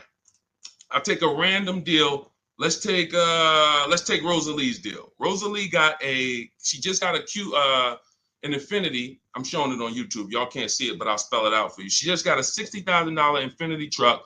She's paying $592 a month, no money down. She gave him $592, drove off. Now, she got that price by getting multiple offers like I teach. You're not going to walk into a dealer and get that price. She contacted dealers online, had multiple dealers submit offers. The best dealer came in at $592 for a $60,000 vehicle. That's what we consider a 1% lease or less. Major value is the 1% lease rule has been around for a long time. $592 a month for a $60,000 vehicle. On the opposite end, we got people going out buying that $60,000 vehicle. If they did no money down, that's a $1,200 payment. So it's not even close. And it comes down to depreciation. All you have to ask yourself is, am I going to shop for a car that I'm keeping more than 8 years? If so, I'm purchasing. Don't think about leasing. It's not even important. Don't even think. People say, Deshone, you think everyone should lease? Absolutely not. If you're somebody who has the discipline and values to keep a car 8+ years, you should not be leasing. You should be shopping for a below market purchase, new or used. But if you're not keeping a car 8 years, you are spending thousands of dollars more than a person who's getting great lease deals. It's not even close, thousands more every year. And they're driving better cars than you. So Maurice, the only question you need to know about leasing is, are you going to keep this Chevy Silverado 8 years or longer, or less than 8 years? If less than 8 years, you shop for a lease, brother. Okay? Go ahead, Dolan. Next question. That's the formula, guys. That is the first question you ask yourself. The buying versus leasing question. How am I going to beat depreciation? Nothing more important than that. Got to put your deal on the right foundation. Okay, this is 777 from TikTok. They repoed my car. Do I still have to pay for the remaining balance? Well, that's a credit situation. When they repo your car, it's going to end up on your credit, and until you settle that balance, it's going to be there as a repo, and it's going to hurt your credit more. So at some point, you're going to have to deal with that. It's not going anywhere. So what a lot of people, and I would tell you, everyone who's having credit issues, you should be following Shonda Martin, Road to 750 Plus on Instagram, on TikTok. She's on every platform, and she teaches. She's basically the me of credit. All she does live Q&As. She can, go rapid fire Q&A. And when someone can sit on a live and answer questions on the fly, like random questions, that's when you know they're an expert in their subject. And I've seen her do that dozens of times. So you should be following her to see how to deal with that repo in the best way. But for sure, it's not going anywhere until you handle it. Go ahead, Dolan. Next question. All right. This is called RAV4 EXL Premium versus CRV EXL. Which is better to negotiate discount with at a dealership? There's no way to know that. I know you want an easy way to see, which is going to give me the best discount. That's just not how it works. You have to shop the offers, and you have to see what the best offer is. If I'm shopping for a Honda, if I wanted a RAV4 EXL right now, I'm contacting dealers. I'm letting them know what I want. I'm reaching out to multiple dealers. I do it online. If you want to do it online, you can type the number 1 on Instagram or Facebook. I'll send you the discount link for my digital book, Cars from Home. You can use my scripts. All my email scripts, all my templates are in there, and you'll have the blueprint step by step. You can get your copy for 75% off in my TikTok bio or in the YouTube comments. If I was doing it manually, I'm calling and I'm getting multiple offers for this RAV4 EXL from multiple Toyota dealerships. And then I'll see, okay, the best Toyota dealer said they'll take off $4,000 from me. Okay, all right, cool. All right, now let me get the Honda deals done. So it's you don't know what it's going to be. Like give you an idea. This person, Kimberly here on her Maserati, she got a Maserati. She saved $20,000 off the price. I got the comment here. I got her post here that she posted with the details of her deal. $20,000 she saved on the price. She didn't know that she was going to save $20,000 on the Maserati. There's no way to know. You have to shop the offers, and this is why you can't feel for the bottom. You can't hope, I think we're at the bottom. I think this looks like it's good. No, you don't know that. You don't know how. You don't know. You just don't know. I know you're looking for an easy way to do it where you press a button, and it tells you this dealer here, this Honda dealer in Madison, New Jersey, is going to sell the Honda at the lowest price and give all the rebates. That'd be cool. It's not going to happen because no one dealer is going to always be the best anyway, or they'll be out of business. If you beat your competition every single time on every car, you're not making any money. You'll be out of business. So at the particular time you want to shop, the mission is to find the dealer who is going to sell you the car at the lowest price, because every one of them is different. So that's what I would do. And if you use my way, you do it quick. When you're using online tools, you can do it quick. Look, Ansley got a car. He said right here, he got his what did Ansley get? He got an Infinity truck. He got a 2024 QX. He said, I started the process Saturday. I accepted a deal Monday. Got the car delivered on Thursday. One weekend. Started the process connecting with dealers on Saturday.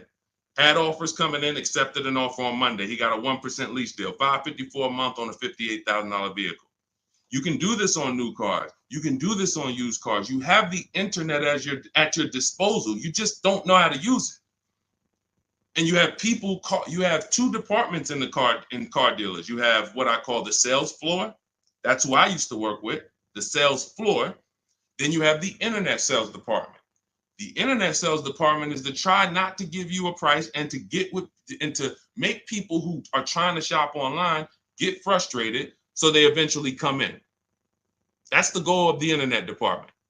And you have to know that the reason why it's hard for you to get quotes online is because you don't know what to give a dealer to get quotes. You don't know. You got to give them your zip code so they can work the tax. You don't know. They need to know what vehicles are in your household. You're getting defensive. Hey, why are they asking me for this?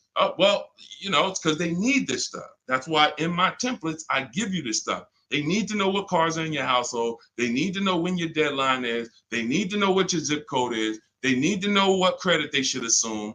These are the things this is why, Deshone, I tried shopping online, but it was so hard. I know, because you don't know how to do it. And if you admit you don't know how to do it, then we can help. But without unlearning, without saying, you know what, I need to unlearn this stuff that I was taught, you're just going to keep repeating that. So that's why I'm bringing you this and showing you people who are just like you. You have to shop the offers. And once you do that and you learn how to do it in 90 minutes, you'll be like, oh, I can shop any offer I want. Any car I want, I can find out what the best offers are in 90 minutes. But we got to get you there. Go ahead, Dolan. Shoot the next one up, bro. Unique Devo on Instagram. Car payoff 1 year. Should I trade it? 2015 still running. Well, it sounds to me like you want a new car. Look, the cost of replacement is expensive. If you're considering replacing your car, I always say it's always cheaper to keep it. It's always cheaper to keep it. If you can put, do you have a local mechanic? You should. Everyone who has a car, especially an older car, you should have a local mechanic. Why? Because a local mechanic is going to save you 50% off of what a dealership is going to go through. There's some people who religiously go to dealerships every time something on their car goes wrong or breaks. They go to the dealership. Even with engines. Yeah, Deshone, I put a new engine in and paid $10,000. Listen, local mechanics will actually save. They're worth their weight in gold. And so if I can keep my car running, that's what you want to consider. Now, you still owe money on this car. So you shouldn't be buying cars. You should be leasing cars. Because anyone who is replacing their cars while they still have a payoff should be leasing. That's a clear indicator. There's many indicators. I gave you one. If I'm not keeping the car 8 years, I should be shopping for a lease. If you historically replace your cars while they still have loans on them, you should be leasing, because you're paying all the time. You're never getting to what I call the reward stage, which is a paid off car that is not depreciating anymore, that's in your driveway. You can keep it. You can give it to a family member. It's just a dependable vehicle. You pay a little bit every year to keep it running, but you have hundreds of dollars every year that are thousands staying in your household because you don't have a car payment. That's the reward stage. You have to get there. And if you're like Deshone, I don't keep cars that long, then you are overspending and you should be leasing, paying low payments, cents on the dollar. My first lease, I paid $256 a month for it. $256 a month. I had a Pontiac G6, brand new car. I had a friend who was paying $500 a month. Bought a Toyota. Bought it. And that's cool. If I wasn't in the car business and if I didn't have my sales manager at the time say to me, hey, why don't you lease something? I wouldn't have known. I probably would have went and bought something too. But once I saw that, I'm like, wait, I'm paying half the price of my peers. I'm driving a brand new car, and it just kept going. I leased after that, I bought a Pontiac G6. I kept that for 6 years. I didn't know about the 8-year rule at the time. I bought it 6, 7 years. Then I leased a Infiniti Q. I got the G25. It was $325 a month. That was my best offer at the time. That was a $35,000 vehicle. Then I got an Infiniti Q50 when they first came out. That was a $44,000 vehicle. I paid $345 a month. Then I got another Q. I had 3 Q50s in a row. The next one was $365, and then the highest one went up to $390. I want to say $390. So yeah, $390. I never went over $400 a month. These are $45,000 vehicles. Then I got a Jeep Grand Cherokee 2018, $35,000 vehicle, $330 a month. They're lying to you. Like all of this stuff that they're programming you to, leasing is renting a car. Banks don't buy cars. Pay attention to what I'm saying here. Banks don't want cars on their books. Why don't banks want cars on their books? Because they're depreciating. And look, let's address this. Rick just said on TikTok, but leasing a vehicle only gives you minimal mileage. You pick the mileage on a lease, Rick. You pick the mileage, brother. Hold on. Turn off this. You pick the mileage. Let's get into some real misconceptions about this whole leasing thing. They give you the mileage. Anytime you've ever heard of somebody going over their mileage, if it wasn't a life change situation, like, I used to live close and then I now live far, it's because they wanted to save $20 a month. The payment for 10,000 miles a year was $380. The payment for 12,000 miles a year was $405. They said, you know what, give me the $380. And then get ridiculous. If I go over, I'll just buy the car. Horrible. Why would you buy a car that is not meant to be bought? When you look at the price to buy a lease out, it's not meant to be bought. They don't want you to buy it. They want you to give it back to them so that they can sell it as a pre-owned car. So they say, bring this car back in 3 years, have 30,000 miles on it. You can buy it. You go over by 10,000 miles and then you buy it for the same price. It's just horrible. But it goes back to the fact you didn't pick the right mileage. The difference from 12,000 to 15,000 miles a year is $25-30 a month. So when you're sitting there and saying, shoot, all right, give me the 12,000, knowing you drive 14,000 miles a year, you just ruined your lease experience. Don't blame the lease. Don't blame the lease. We have high mileage drivers getting leases. First dude that I ever saw with a high mileage lease is when I was a manager at Hyundai. He brought his car back, had 75,000 miles on it, like 72. I said, you lease this? He said, yeah, man, I don't buy cars. I don't keep them. I bring them back. I'm in sales. I'm on the road. Man, I pay my payment. I bring them back in 3 years, get me another one. I said, this is interesting. Because the dealerships didn't teach me this. My customers taught me this. My customers' experience taught me these things. I said, whoa, high mileage lease. I saw his payment. This dude was only paying $175 more a month than a normal car payment. $175 more a month, and he gets to drive 25,000 miles a year. But had he bought his car, he'd come in with 10,000, 12,000 negative equity. So, high mileage drivers, if there's high mileage drivers on here, you guys can ask questions specifically about leasing for you, and we'll talk to you. But man, I'm shouting from the hills and showing people proof that you cannot get a good deal if you buy your car, but you should have leased. People out here driving, we're out here driving cars, brand new cars for hundreds a month less than you. Because someone talked you into buying and said, well, but they're renting those cars. Yeah, all right, okay. All right, I've been renting cars then for the last 20 years of my life, driving brand new cars and keeping a lot of money in my household when other people are putting them into new and used cars. Okay, yeah, I'll keep renting it. Go ahead, Dolan. Shoot the next one up, brother.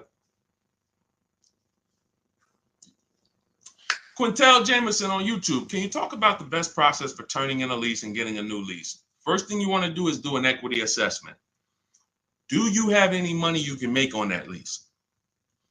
Step 2 in my book, after we decide whether we're going to buy a lease, you already decided you want a new lease, so you check off step 1. Second step is, do I have equity in my lease? All through the pandemic, we had people selling leases. I helped hundreds of people that I know about sell leases for $7,000 to $10,000 to $12,000.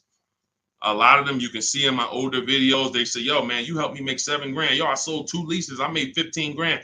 My mother sold her lease. She made 10 grand. I sold my Jeep Grand Cherokee lease. I made $9,000 back then.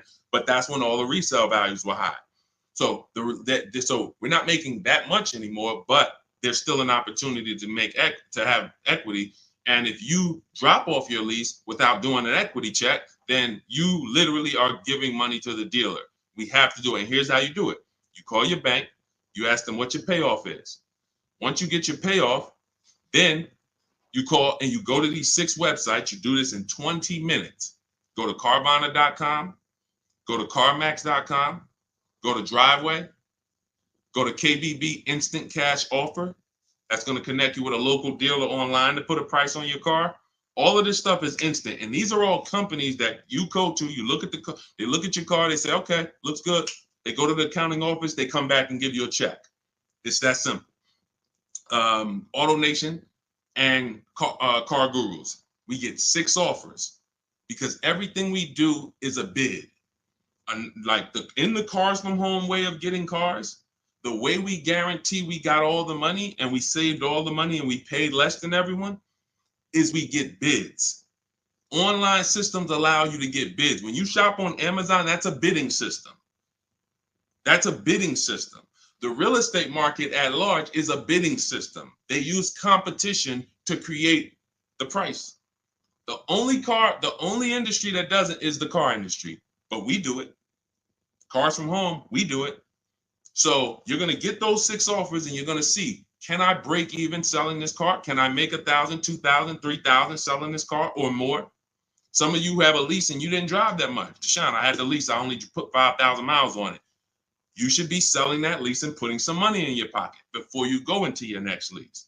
So, I know there's a lot of people on here. You might have didn't know you could sell a lease. Type a question mark if you didn't know that you could sell a lease. Sean, I never even knew I could sell a lease. Type a question mark. Type a question mark. First thing we ever do before we return a lease, because we are not going to depend on a dealer. I see you, Stephen Romero. Thank you for being honest. I see you, Jason Wilson. If you didn't know you could sell a lease, how much does that cost you? How much does that cost you already?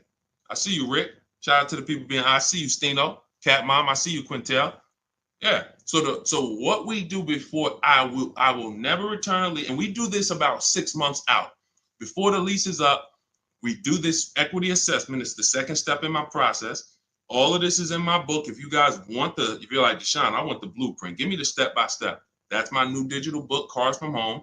Anyone on Instagram, you comment 1, I'll send you the link to get it for 75% off. If you download it immediately, you could be reading it today, using it, getting a car next week. Same thing on Facebook. Type the number 1. I'll DM you a link to get it at 75% off.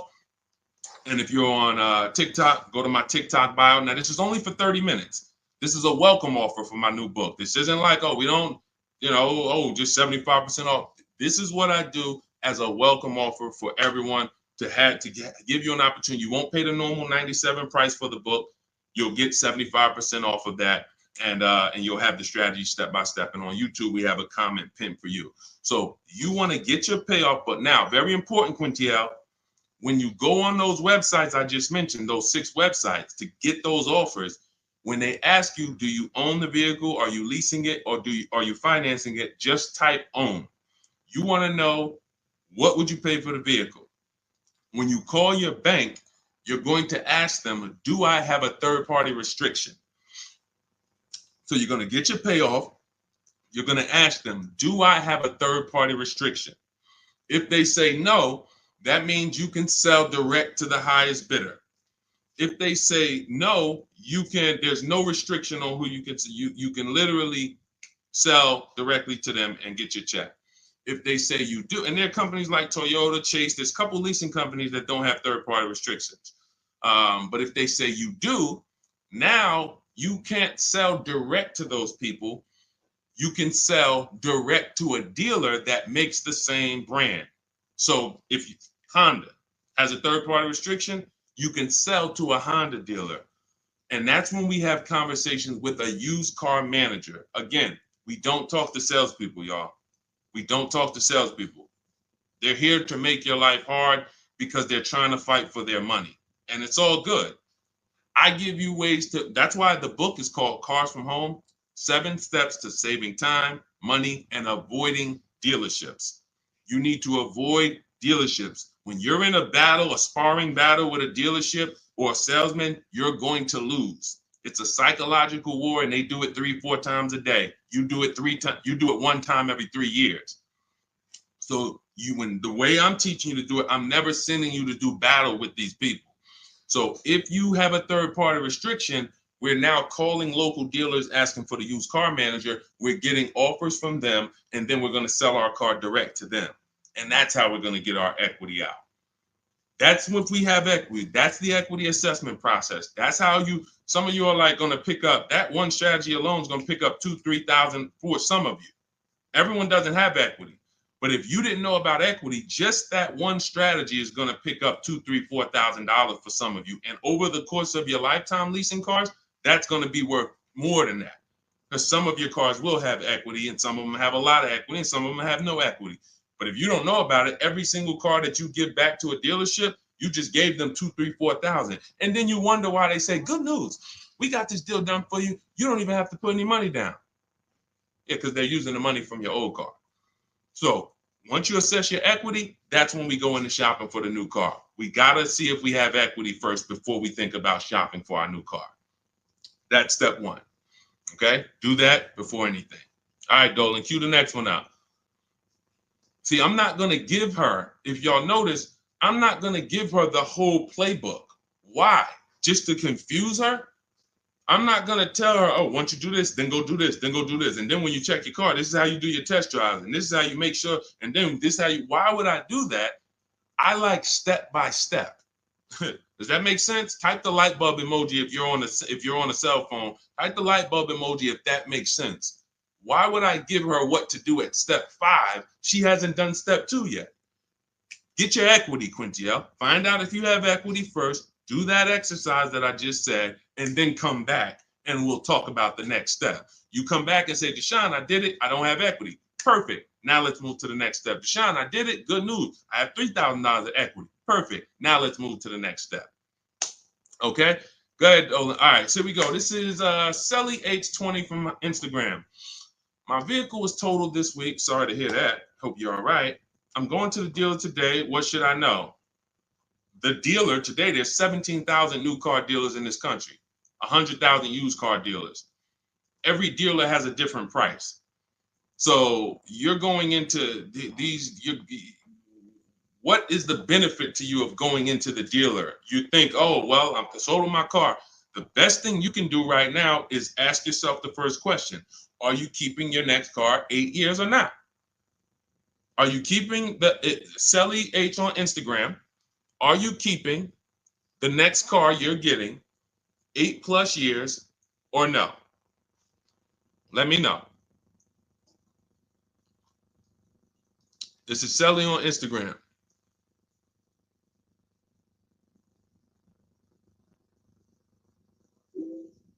This is the first question. I want to give her time to ask. See, car buying, to pay the prices that you want to pay. It's not one step. It's not just give me this one jumbo step. No, it's a series of steps. It's a series of steps. And I think we live in a world right now that has programmed people to think, oh, I'm going to microwave my way to this whole car deal. Put it in the microwave and somehow I'm going to come out and pay less than everyone else. That's not how it works.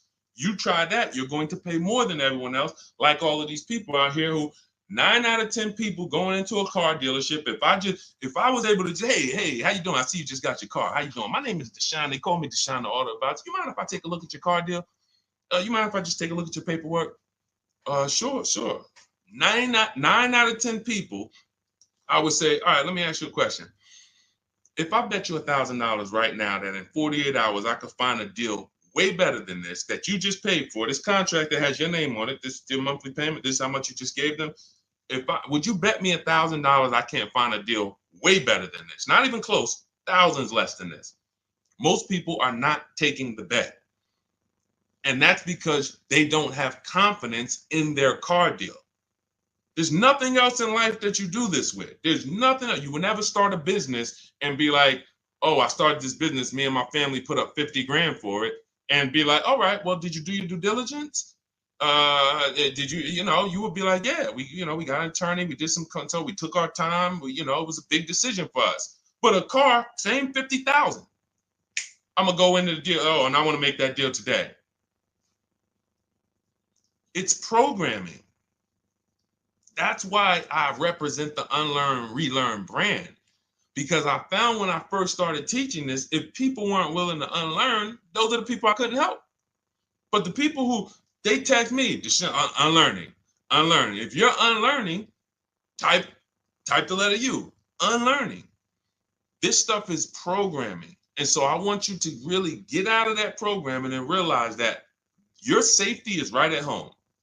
If you realize that everything that is going to save you money on your next car is right here in your living room, it's right in your office while you're at work. If you're traveling and you got an internet connection and you're like, man, I can make a deal from the airport. That's what it's about. The place you do not want to be is in the dealership trying to make a deal. There's no leverage there. There's no ability for you to shop competition there. And that's where everyone is overpaying at.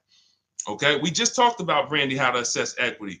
If you're on YouTube, you can jump on it, watch the replay, or on the replay on Facebook. The only place the replay doesn't get posted is TikTok, but on Facebook, Instagram, or YouTube, you can see the replay. We went over how to do the equity assessment, how to call your bank, how to go on the websites, what to put on the websites to see if you have equity in 20 minutes. It literally takes 20 minutes to get those 6 offers. Go ahead, Dolan, shoot the next one up.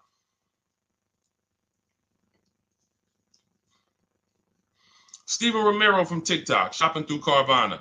Carvana is one marketplace. That's all it is. Carvana, I know Carvana is, oh, you don't have to see, the reason Carvana wins is because people are scared of dealerships. There's no other reason than that. Carvana has historically paid more, especially throughout the pandemic. They were paying more to buy cars than anyone else. So let me ask everybody on here a question. We got at least, we got a good number of people on here. Let me ask, got some intelligent people. If you are paying more than anyone to buy cars, when you sell those cars, are you going to be higher or lower than anyone? If you're paying more than everyone, you're paying more than dealerships to buy cars. Everyone was selling their cars to Carvana, selling their cars to CarMax. If you are paying more than everyone else to get your inventory, when you sell your inventory, is it going to be higher or lower than everyone else? Exactly. Higher. Exactly. But how do they do this then? They do this because people are scared of dealerships. So they would pay more just to be able to say, thank God I didn't have to go to a dealership. Man, I saw my car come down that vending machine, and then I saw that car pull up to my house on the Carvana flatbed, and you just overpaid $5,000 for that car. They charge you for their service. Hey, to avoid going to a dealership, listen, we're not giving you the best price, but we are giving you the best experience. In our case, there's tons of dealers who will deliver a car to you.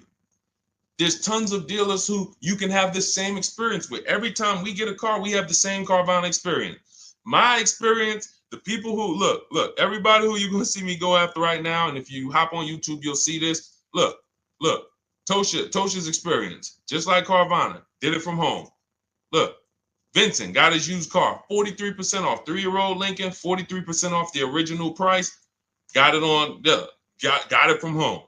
Look, Ansley, we already went over Ansley. Sean saved 20 grand on his F-150 from home. That's a Carvana experience.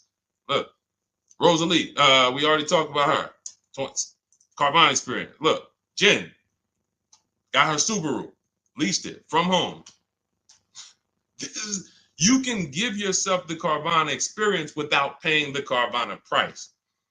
And when you're shopping for a used car, Carvana is just one marketplace. You also need to open up CarMax, Driveway. In my book, I have what's called the multiple marketplace strategy. The way you shop for used cars, the way we shop for them, is different than the way we shop for new cars. New cars, we use a strategy called the 25 to 5. That's when we reach out to 25 dealers. So we're shopping for a Toyota. We're going to reach out to 25 Toyota dealers online. We do this in 20 minutes. We send them our templates. All of that is in my book. It's a digital book. You copy and paste my template. So you do need to be able to copy and paste. Let me preface that. Do not get my book if you're not familiar with copying and pasting and emailing. I got to preface that. I know people, Deshone, isn't everybody good with that now? No, everyone's not good with that. I've been doing this for 3 years now. I know everyone is not able to copy and paste and just send emails. You know, everyone, that's just, so I have to preface that. But that's how we reach out to new car dealers. We're going to reach out to them for leases and for new cars online using scripts, and we're going to get 5 offers with the scripts. With used cars, it's totally different. We're not reaching out to 25 dealers.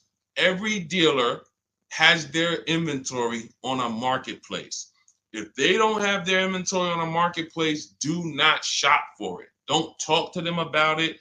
If they don't have that inventory in a place where it's in a competitive environment, I don't want to talk about it. Who saw the video when I was in the car dealership and I said, this is a used car, it doesn't have a price on it. I was in the car dealership and I said, look, anytime you see a used car, if it doesn't have a price on it, you know, don't negotiate on it. If you saw that, type I saw it. Whenever someone is not putting a price on a vehicle for any reason, it's because they want to make the price up and negotiate down. So let's just say I'm a slimy dealer. Let's say I got a $40,000 car. It was $40,000. I was at a dealership yesterday. We made a commercial about a dealership, and I looked in the car. It was a used car. It was a 2018. It had, the only price it had on it was the original price of the car.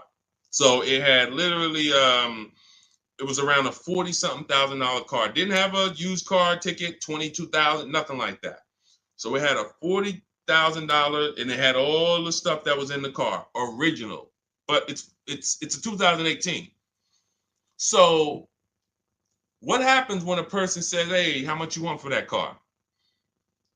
And there's no internet that they're comparing that to. They're going right on there and just saying, okay, that person has a great opportunity to make up a price and say, well, you know, we're asking $24,000 for it, but you know, our asking price is $24,000.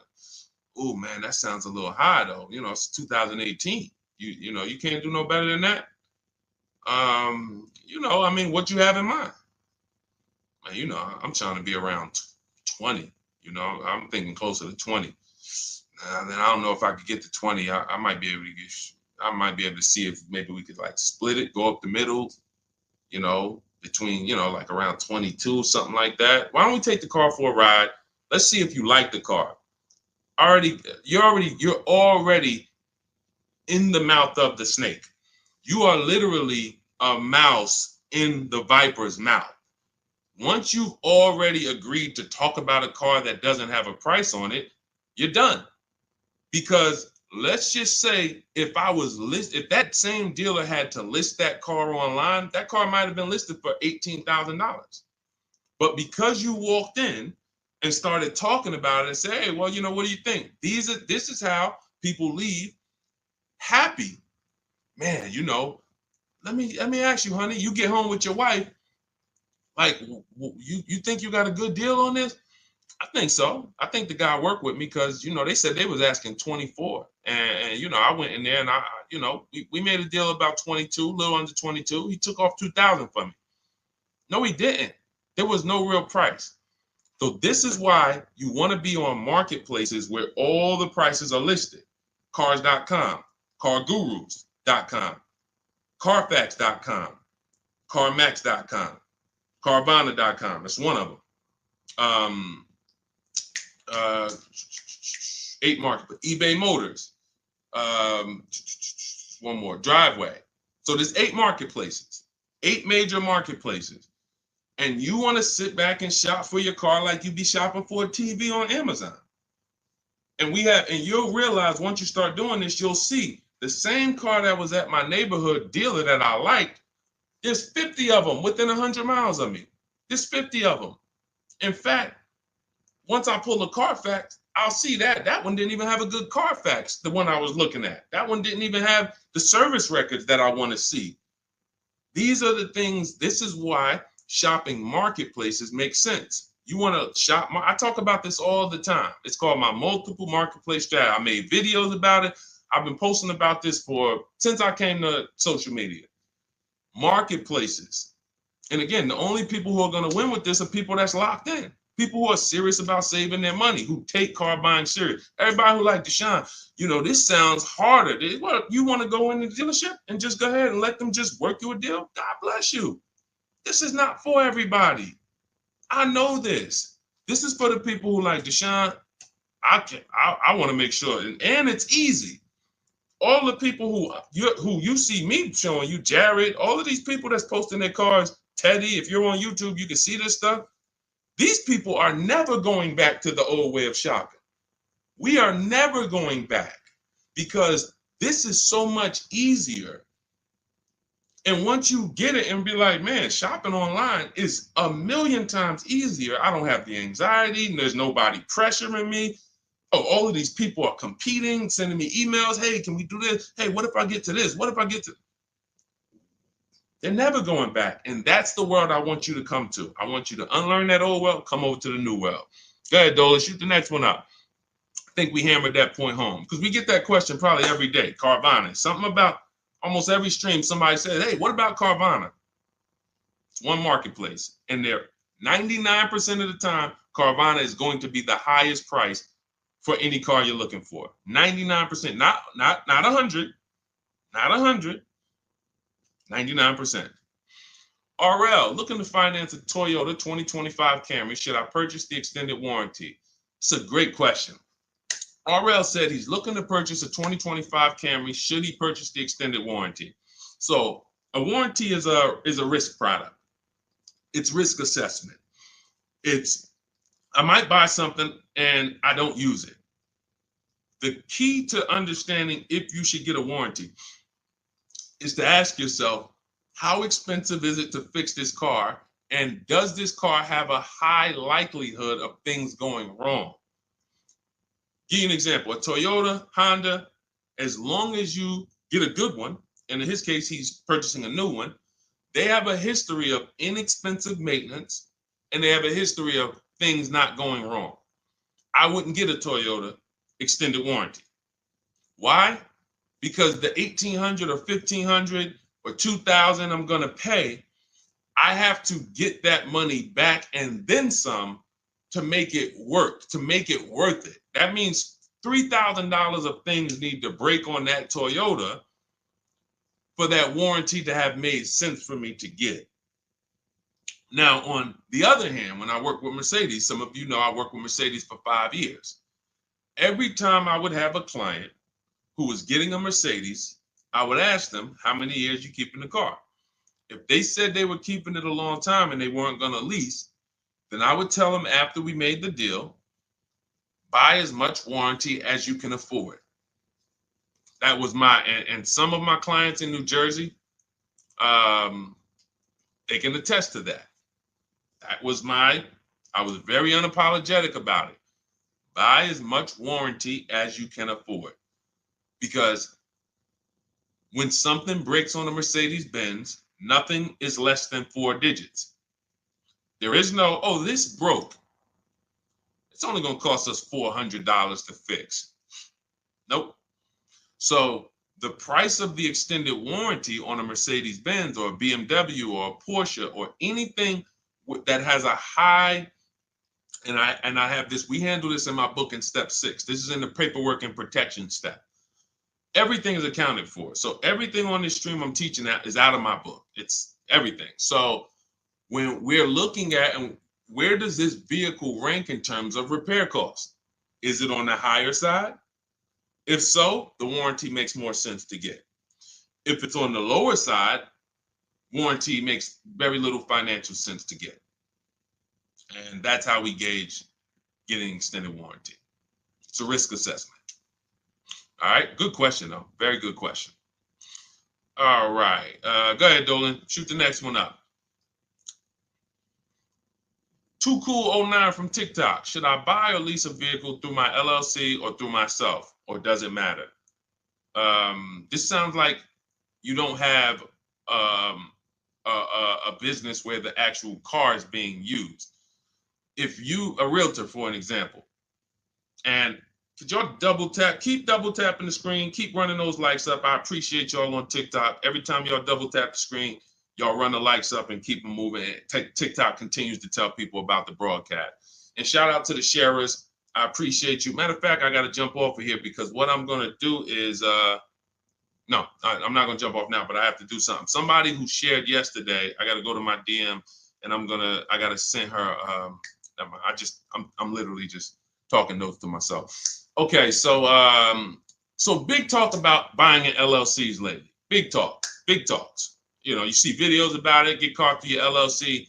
There's going to be tons of people audited who had cars in their LLC, writing certain things off and are not using the car for business. It's going to be very, very bad. It's coming because the IRS may come later, but they come. When they see, okay, we see people getting all these cars, they know the social media videos and people just putting cars in the LLC. If you are a realtor, for an example, when I was with the dealerships, I dealt with a lot of realtors. Came in, put cars in the LLCs. Why? Because they're on the road. They're using the car for business. They're writing off certain things, be it the maintenance, be it the repairs, or they're writing these things off. Why? Because it's actually business being done with the car. On the opposite end, you have people who have no business at all that involves that car. They're not traveling with that car to clients' houses. They're not doing it, but they want to buy the car and they want to write off tons of stuff or have some type of tax advantage. And now, I'm not a CPA, I'm not an accountant, I'm not giving you tax advice. I would just tell you that if your business does not involve a car or travel, I'm not going to ever tell you to put a car in an LLC name. Now, you talk to your accountant about that, talk to who does your taxes, but that's really the basis of if I should get a car in my LLC or not. Does my business do business with a car? That's it. And after that, you decide, how long am I going to keep the car? Then it goes back to the most important question. How many years am I going to keep the car? 8 or more, I'm going to buy. Less than 8, I'm going to lease. That's it. That's it. A lot of audits are coming. I'm telling you. You see the PPP loans. It took a while, but people are going to jail now. It's going to be the same way with these cars. People are not going to be able to pay some of these people getting Range Rovers. Yo, hey, I see you. You got this Range Rover. You wrote off like huge amount. Let me tell you, how much business was done in this car? Oh well, it's going to be it's going to be bad. That's why financial literacy is important, people. Okay, so all of this is out of my new digital book, Cars from Home, 7 Steps to Saving Time, Money, and Avoiding Dealerships.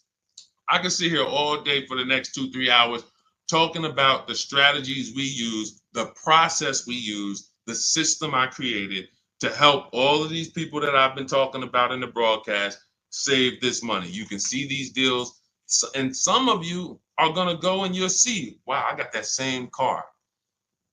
I got to hit you with the bad news first. The bad news is, hey, Rodney Brown, I'm sorry to tell you, my man, but the same car you have, we just helped somebody get it and look what they paid.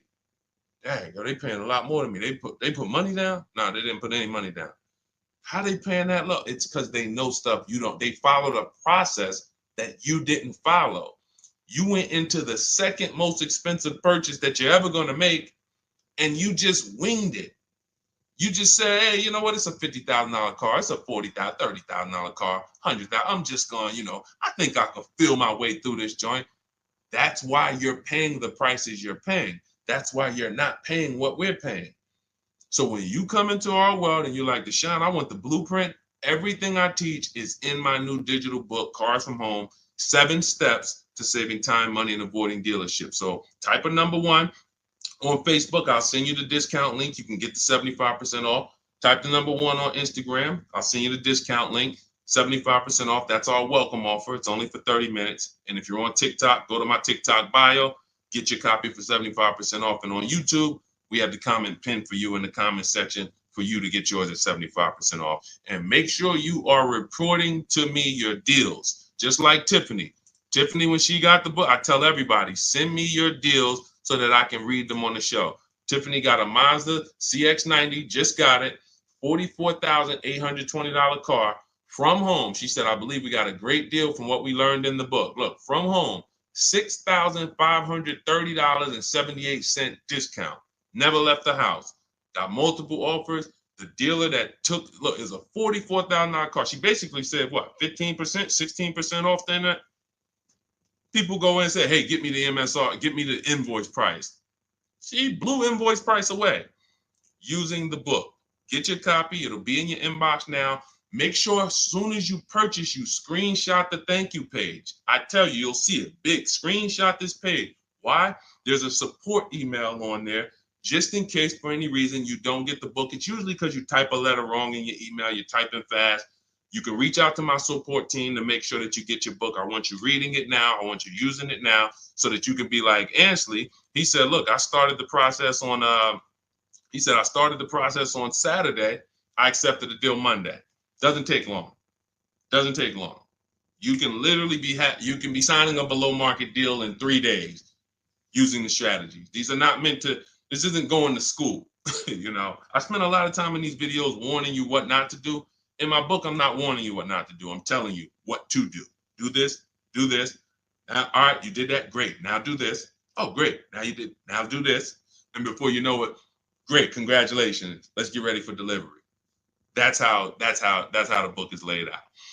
All right, so we're gonna jump off. We've been on here for a little over an hour. I know it's early. You'll be able to watch this throughout the broadcast. You know, I can't really answer. Look, I could give y'all BS answers, and I can get through 100 questions. If I give you BS answers, I can zip through 100 questions in 1 hour. Do Lexus give good deals? Well, sometimes got to shop around. Next question. Is there any negotiation on leases as far as monthly payments without putting money down? Absolutely. We get our deals with no money down. That's how we submit our offers. You get at least 5 offers and you'll find out what the best deal is. Absolutely negotiate. Next question. I could do that. Is that what y'all want? Let me know. What I do is if someone asks me a question, I go deep on the answer because this is car buying. This is not. This isn't, hey, I'm gonna get a little, you know, I'm about to spend $100, you know. What's your opinion on this, Deshone? You know? So I think from what I know about people, I think you guys appreciate Deshone. Break it down for me. Break it down for me. And if you want more, if you want all the answers, get your copy of Cars from Home and you'll have all the answers. But I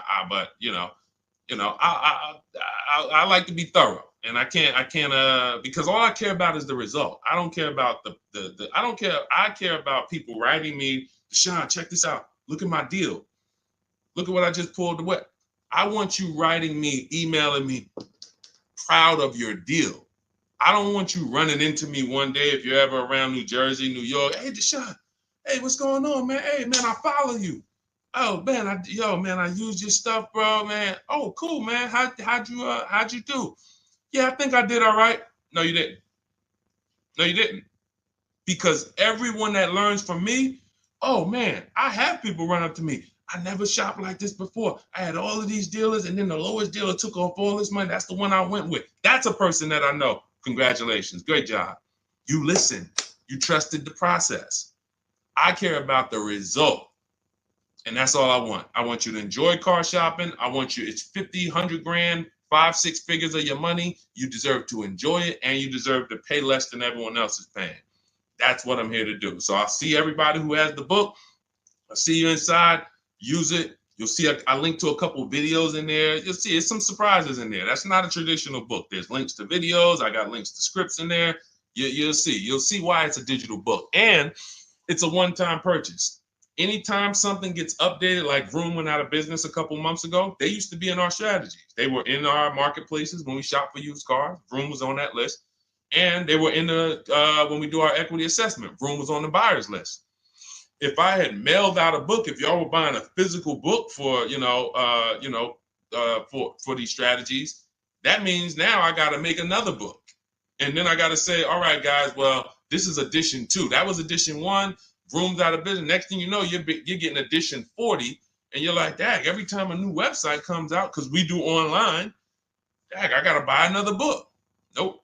With Cars from Home, what we did, soon as Vroom went out of business, I went in, I updated the master file, uploaded it, all the thousands of people that have the book, and about 9,000 people have the book right now. So this is, you can go on Goodreads, you could type in the Cars from Home book online, you'll see, oh shoot, this book is out there. It's already 5-star rated.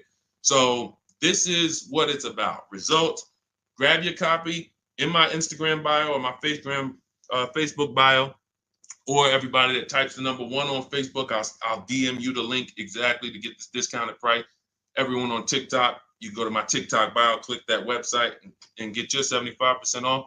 And then on YouTube, we have it pinned in the comments. So use this stuff, win with it, write me with your deals, y'all. Stop overpaying. You don't want to be like these people out here. You don't. They're getting hammered right now.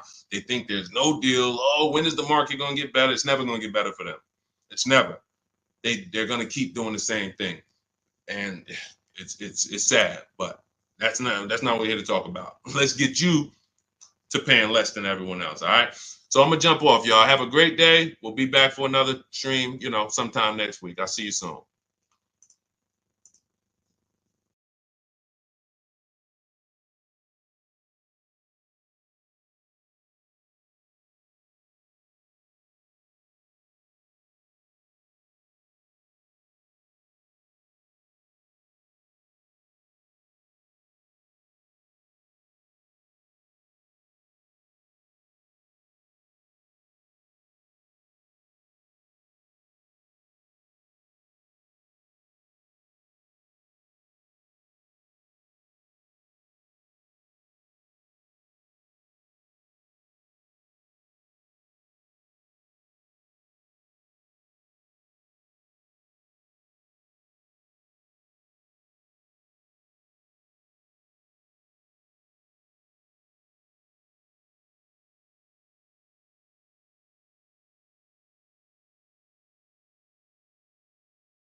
Just hit that. Just take us live. All right, we're about to talk some serious car questions and answers.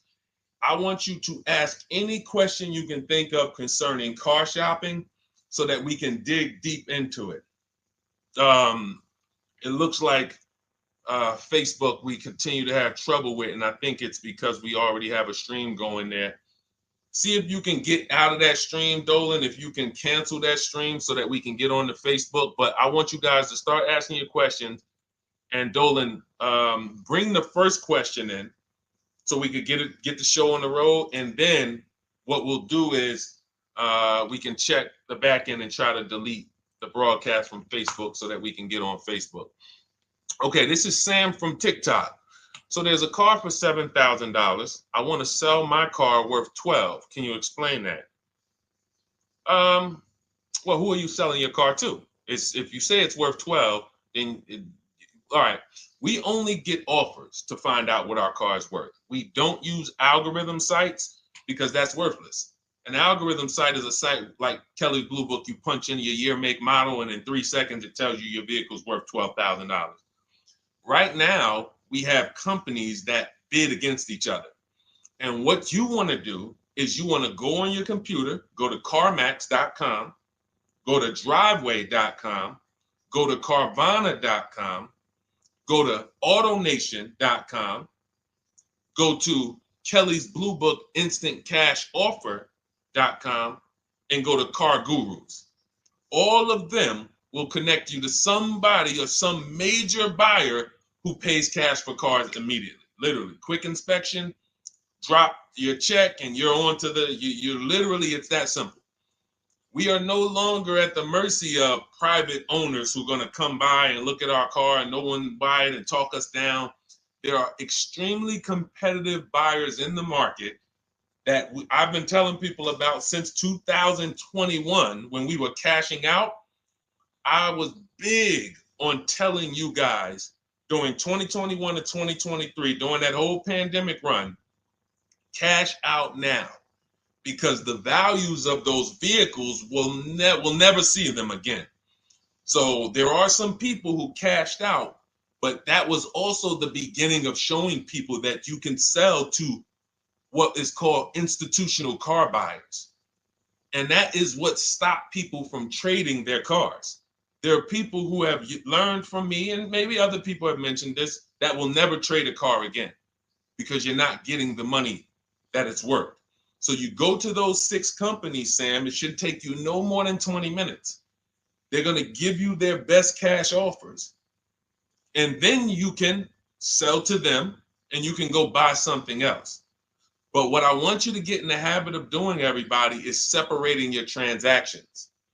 What does that mean? Who you sell your car to is different than who you buy a car from. And you need to maximize each transaction. And you're never going to do that mixing all your transactions together, which is what most people do. They go into a dealer and they say, hey, I want to buy a car from you, and I want to trade my car into you, and I need a loan. 3 transactions. We don't do that. We separate them and we bid each one out using online tools. And that's how we get the prices we get. And that's how we pay less than everyone else. Okay. So the biggest thing, first thing, is go to those 6 websites: CarMax, Driveway, Carvana, KBB, Instant Cash Offer, AutoNation. And all of you who want to find out what your car is really worth, you go to these 6 websites, get your 6 offers, and then you'll find out what your car is really worth. We do not depend on any dealer to tell us what our car is worth at all. Okay? Shoot the next question up, Dolan. And you guys can continue to type your questions. We're bringing them in from all platforms. This is Terrell Taylor. By the way, everything that I'm talking to you guys about is out of my new digital book. It's called Cars from Home: 7 Steps to Saving Time, Money, and Avoiding Dealerships. Some of you may have it. If you have it, shout out to those who have it, and shout out to those who've used it to actually pay less than everyone else. And make sure I want you to be like Tiffany. Send me your deals. Send me your deals. When you get your cars, I want you to actually send me the results. Look, this is, oh no, that's not Tiffany. That's someone else who used the book. Look, used the book, got $175 a month less than her first quotes before she used the book. So send me, but you can get a copy of this book immediately for 75% off. It's normally $97. Go to my TikTok bio. You won't leave the broadcast, and you can have the entire blueprint. If you don't want to try to remember everything I'll be teaching you over the next hour, you can have the blueprint. You won't pay the $75. You'll get the 75% off. And we also have a comment pinned in the comment section for you guys on YouTube and on Facebook and on Instagram. You go to my bio. So anyway, go get it, because it's only for 30 minutes. After the timer goes off, it's $97. It's still worth every penny. You can Google it. 5-star book. You can see all the people who rated it, all the people who's using it. This isn't a test to do, but I want you to get it at 75% off. It's better to pay $24 than $97. Okay, Terrell Taylor.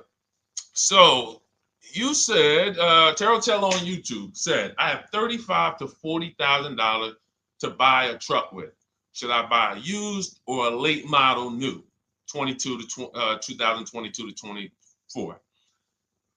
So whenever we're considering a late model used car, this is a model like Terrell said, that is 1 to 2 years old. Let me tell you why I don't like shopping for those first. I like to shop for a new price first. Whenever you are buying 1 or 2 year old used vehicles, you have to realize something. How do dealers get used cars? Trade, or they get them off lease, they buy them. When you have not waited 3 years, you're not going to see a lot of used vehicles in that option, because most people don't buy a vehicle and then trade it in 2 years. So you're not going to see a lot of 1 and 2 year old used vehicles. I don't like that, because when there's not a lot of a vehicle, the people who have that vehicle get to set very high prices that we have nothing to compare it to. And that's a recipe for losing and overpaying. I've had people come to me who are looking like you, and what I say is, I say, okay, shop for a new one first. I'm gonna tell you why.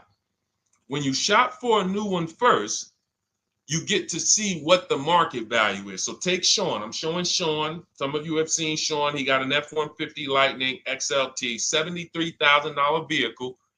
Using what we teach and getting bids from home, using the Cars from Home system, he saved $21,000 on a new one. That was his best offer. He got multiple offers because we always get at least 5. So his best offer, he saves $21,000. If he had gone to look for a 1 or 2 year old one of this, he would have never known that the new ones he can save $20,000 off of if he shops right. Now, some vehicles, it might be $7,000 off, $10,000 off, $5,000 off. The point is, until you know what the new market is for a vehicle, you can't shop a 1 or 2 year old one. Because what happens if you shop a 1 year old version of what Sean got, and he goes and he pays, he pays 65 for it because he thinks, or let's say 60. Let's say 60. A brand new one, 73. Someone else is charging 60. All right, it's 2 years old. Let me get that one. Not 15 grand off. Problem is, he just overpaid for a vehicle because he could have got a new one for less than he got that 1 or 2 year old one. That's why the recent shoppers, anytime you guys are shopping 1 or 2 year old, you have to shop new first to find out what the market is.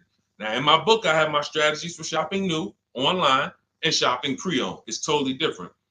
Pre-owned, you want to go to all the marketplaces. If a vehicle's not on a marketplace, y'all, don't shop. Don't look at it. What does that mean? You ever walk into a used car dealer and you see a used car, but there's no price on it?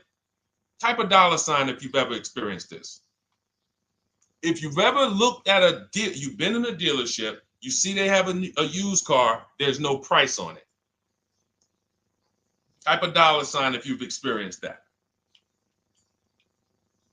Okay, I see you, Terrell. Okay, perfect. I see you, Don Dickey. Okay, perfect. All right, we have enough people. All right, Makeover Forever Studios. I see you. Okay, Todd May, I see you. So this is a common thing. When you go and look at that vehicle, the most dangerous thing to do, I see you, Tony, is to negotiate on a car with no price because they can make the price up. When a car is on a marketplace like cars.com, carfax.com, carguru.com, carvana.com, carmax.com, these are all the marketplaces we shop for used cars at once. It's like a big round robin for us. This is how I want you to shop. Now you must be competitive or no one's coming. Now, there's some people who try to pull a tactic. They'll list a car for 20. They have no intentions on selling it for 20. But they want you to come in and then they'll charge you more, fees, makeup fees and all of that stuff. That's why we always call beforehand. But we know the power is online. The competition is online. So when you're looking, Terrell, you're either deciding, all right, I'm either going to look for a new vehicle, find out what the market price is for the vehicle I'm looking for and how much I can save. What's my best offer? You need to get at least 5 offers. I'm telling you, it's going to be big differences. You have to prove this to yourself. Call around. If you want to do it manually, you don't have my book, do it manually, call around, speak to sales managers. You are going to see it's going to be a $5,000 to $10,000 difference minimum between all of these dealers' offers, minimum. And so then you want to look at the pre-owned options. Then you look at the pre-owned options. And the pre-owned options will tell you what the market is. And so this is only for you who are looking at recent model cars. If you're not looking at 1 or 2 year pre-owned, this doesn't matter. But those people have a little bit more budget, and that's okay. That's okay. But when you have a little bit more budget where you can look at a 1 or 2 year old pre-owned car, that means you have a little bit more money to lose if you make a bad decision. So that's what you want to consider, Terrell. Shop for the new ones first, depending on what your budget is, and then look at the pre-owned market and say, all right, where's the pre-owned market? But that 1 or 2 year old, you're not going to have a lot. Until that 3-year cycle comes and dealers can start buying those vehicles back off lease, you're not going to see a lot of vehicles. That's why I don't play in that 1 or 2-year-old zone. It's just a dangerous zone to play in. Dealers know, oh, we're the only ones. Hey, we the only one that got this car within 50 miles. Let's charge this for it. And then they depend on someone who doesn't know the market to come in, pay for it, and you can literally overpay by 10, 20 grand and you won't realize it until, a couple years later. Okay, great question though. Great question, Terrell. Go ahead, shoot the next one up, Dolan. Type your questions, y'all. We're gonna get through as many as we possibly can in an hour. I see a lot of questions coming in. Let me try to speed it up. All right, this is Abigail from Instagram. How do I shop for cars and take test drives without feeling like I'm wasting their time? I'm nervous. Okay, first thing to realize, Abigail, you're a very considerate person. God bless you for that. You're about to spend 5 figures on a vehicle. Some of you 6 figures. I love the courtesy, but we are the prize. When you're shopping the way I want you to shop, some of you, this is your first time here. You don't even know, hey, who is this guy talking? I spent 14 years in the car business. 5 years with Mercedes, 5 years General Motors. I've been helping people buy cars and get below market deals since 2019, education-wise. I love it, but you deserve the experience. If you were walking into the mall to spend 15 grand, let's just call it 15 grand, how would you want to be treated? Like royalty, right? Right? So, but I'm going to answer your question, but I need your mindset. A lot of what we're discussing is going to be the right mindset. You are the prize. That's why I don't want you going to dealers begging for discounts anymore. I want you sitting at home making dealers bid. This is how we do test drives on new cars and leases. New cars and leases. This is how we do test drives. I have it in my book because it's that serious. You're either going to have a great test drive or you're going to have a horrible test drive experience. We call and we ask the dealer, who's the most experienced person there? Who does everybody like? Who's the person that, has been there for a long time, just has a great reputation? Oh, that's John. John is just, he's been here 20 years. Everybody loves him. Okay, can I speak to John? Hey, John. My name is Deshone. I'm interested in the Honda Pilot. I just like to test drive it. I'm in the process of deciding what I want. And, do you have this particular model? You have one there that I could test drive? John, because we asked for the best person, we're typically going to get somebody who is not going to lie, usually. Not a guarantee, but taking these steps, I know these guys. I've been in this dealership. I know most dealerships have one person there who has a good reputation and who cares about that reputation. If you're enjoying this content, hit the like button, y'all. And Keith, y'all killing the likes on TikTok. Shout out to everybody who's hitting the likes on TikTok, to double tapping the screen. Appreciate y'all. And shout out to everybody who hits the like button. When we get there, we meet with John, we test drive. John, thank you so much. Can I have your card? I'll leave you my information. And if this is the vehicle I want, I'll be in touch with you. Perfect. Oh, Deshone, we don't sit down? We don't think? No, we never sit down. I'm telling you that there are things you must unlearn about the shopping process if you're going to win. And what does winning look like? Getting the most money off in the least amount of time. There's no leverage that you have when you sit down and try to negotiate with a car salesman. Every single dealer around you that wants to compete for your business, you can't talk to them while you're sitting in one dealer talking to a car salesman. That's why we don't do it. We get a card. Thank you so much. Listen, if this is the one for me, I'm going to give you a call. Simple. Pressure's off. There's no pressure in our system. You can't pressure us. That's what I want you doing. New cars, leases, that's how you test drive. 20 minutes, you're in and out. And I'm a car salesman at heart because that's what I am by profession. I would never develop a system that would allow you to waste car salesmen's time. I just wouldn't do it. I developed a system that when our people go get cars, look at Ansley. When our people go get cars, Ansley just got his lease, 1% lease, $58,000 Infiniti. Look, started the process Saturday, accept the deal Monday, all by Email. $58,000 car is paying $554 a month, no down payment. You know, we have tons of these. None of these people spent. Look at Jared. Lease like a boss, $569 a month down to $520. Volkswagen Tiguan, no money out of pocket. Let's go to a purchase. Pierre, pre-owned car purchase, got his 2022 Mazda, got a 20% discount off the original MSRP. This is 30 minutes. We are not spending more than 30 minutes in dealerships. Who doesn't want to spend more time in dealerships? Type me if you're like Deshone. I don't want to be in dealerships that long. You thought you had to be in dealers to save the big money, right? You thought you had to be in dealers to save the big money. I'm showing you as someone who pays less than everyone and who teaches people to pay less than everyone. Look, Kimberly, $20,000 off a Maserati, shopping from home. Because when you can talk to more people at once, the discounts fly off. And you see that all these dealers want to compete. So what you want to do, the best thing you can do to not waste people's time, Abigail, is to shop from home the right way. Because when you shop from home the right way, you realize it's only a few things you need to be in the dealership for. That's your test drive. I just told you how to set it up. With used cars, we do it at the end. But we're only there for a second. In fact, when you go to pick up your car, they're going to tell you, thank you. This was one of the most easiest deals I ever made in my life. Because you came in, you emailed us, you knew what you wanted, you gave us the information we needed, we made you an offer, you knew what you were decisive. We have all these scripts. By the way, in my book, I have all the email scripts.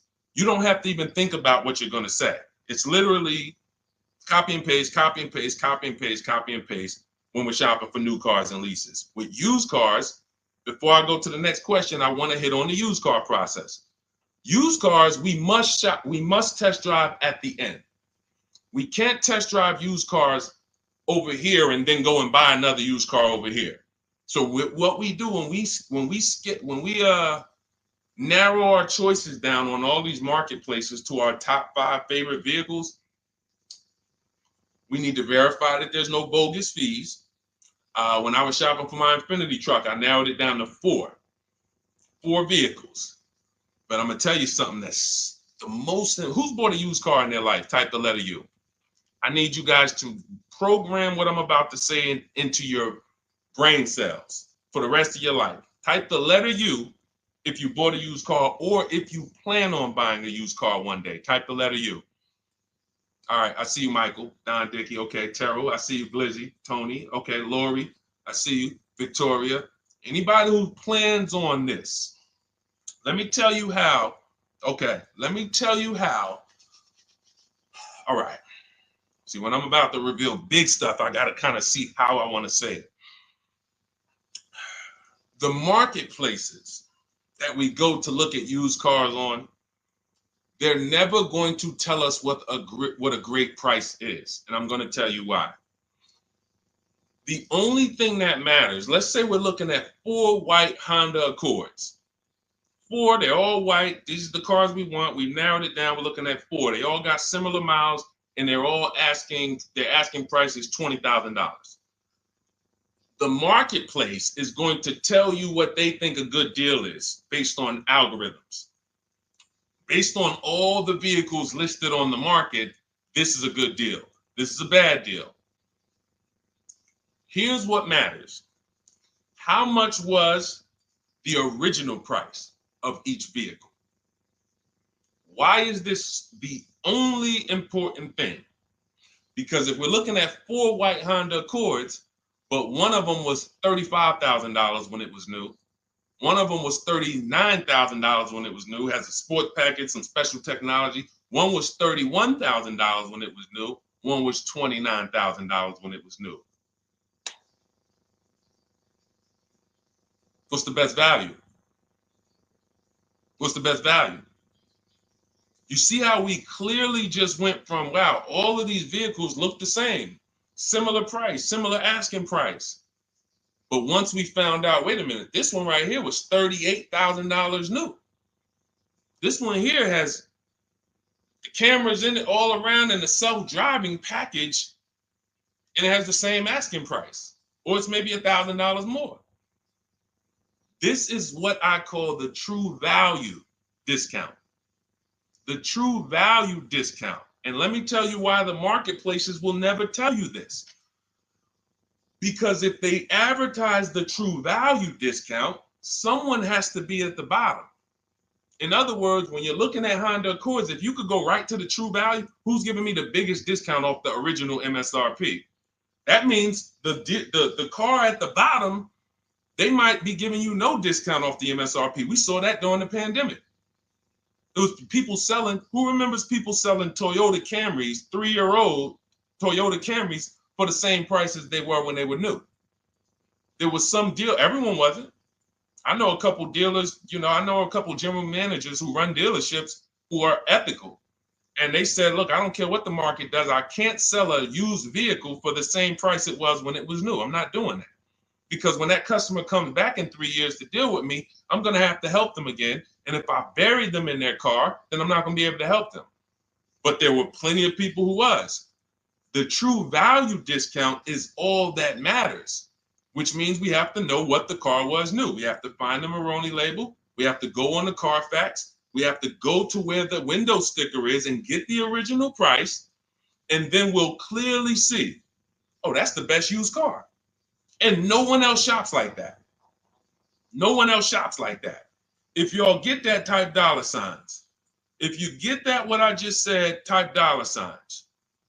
That is what is important, not what they tell you is a good deal. So going back to me, when I got my Infiniti truck, 4 vehicles, all in a similar price range, all white.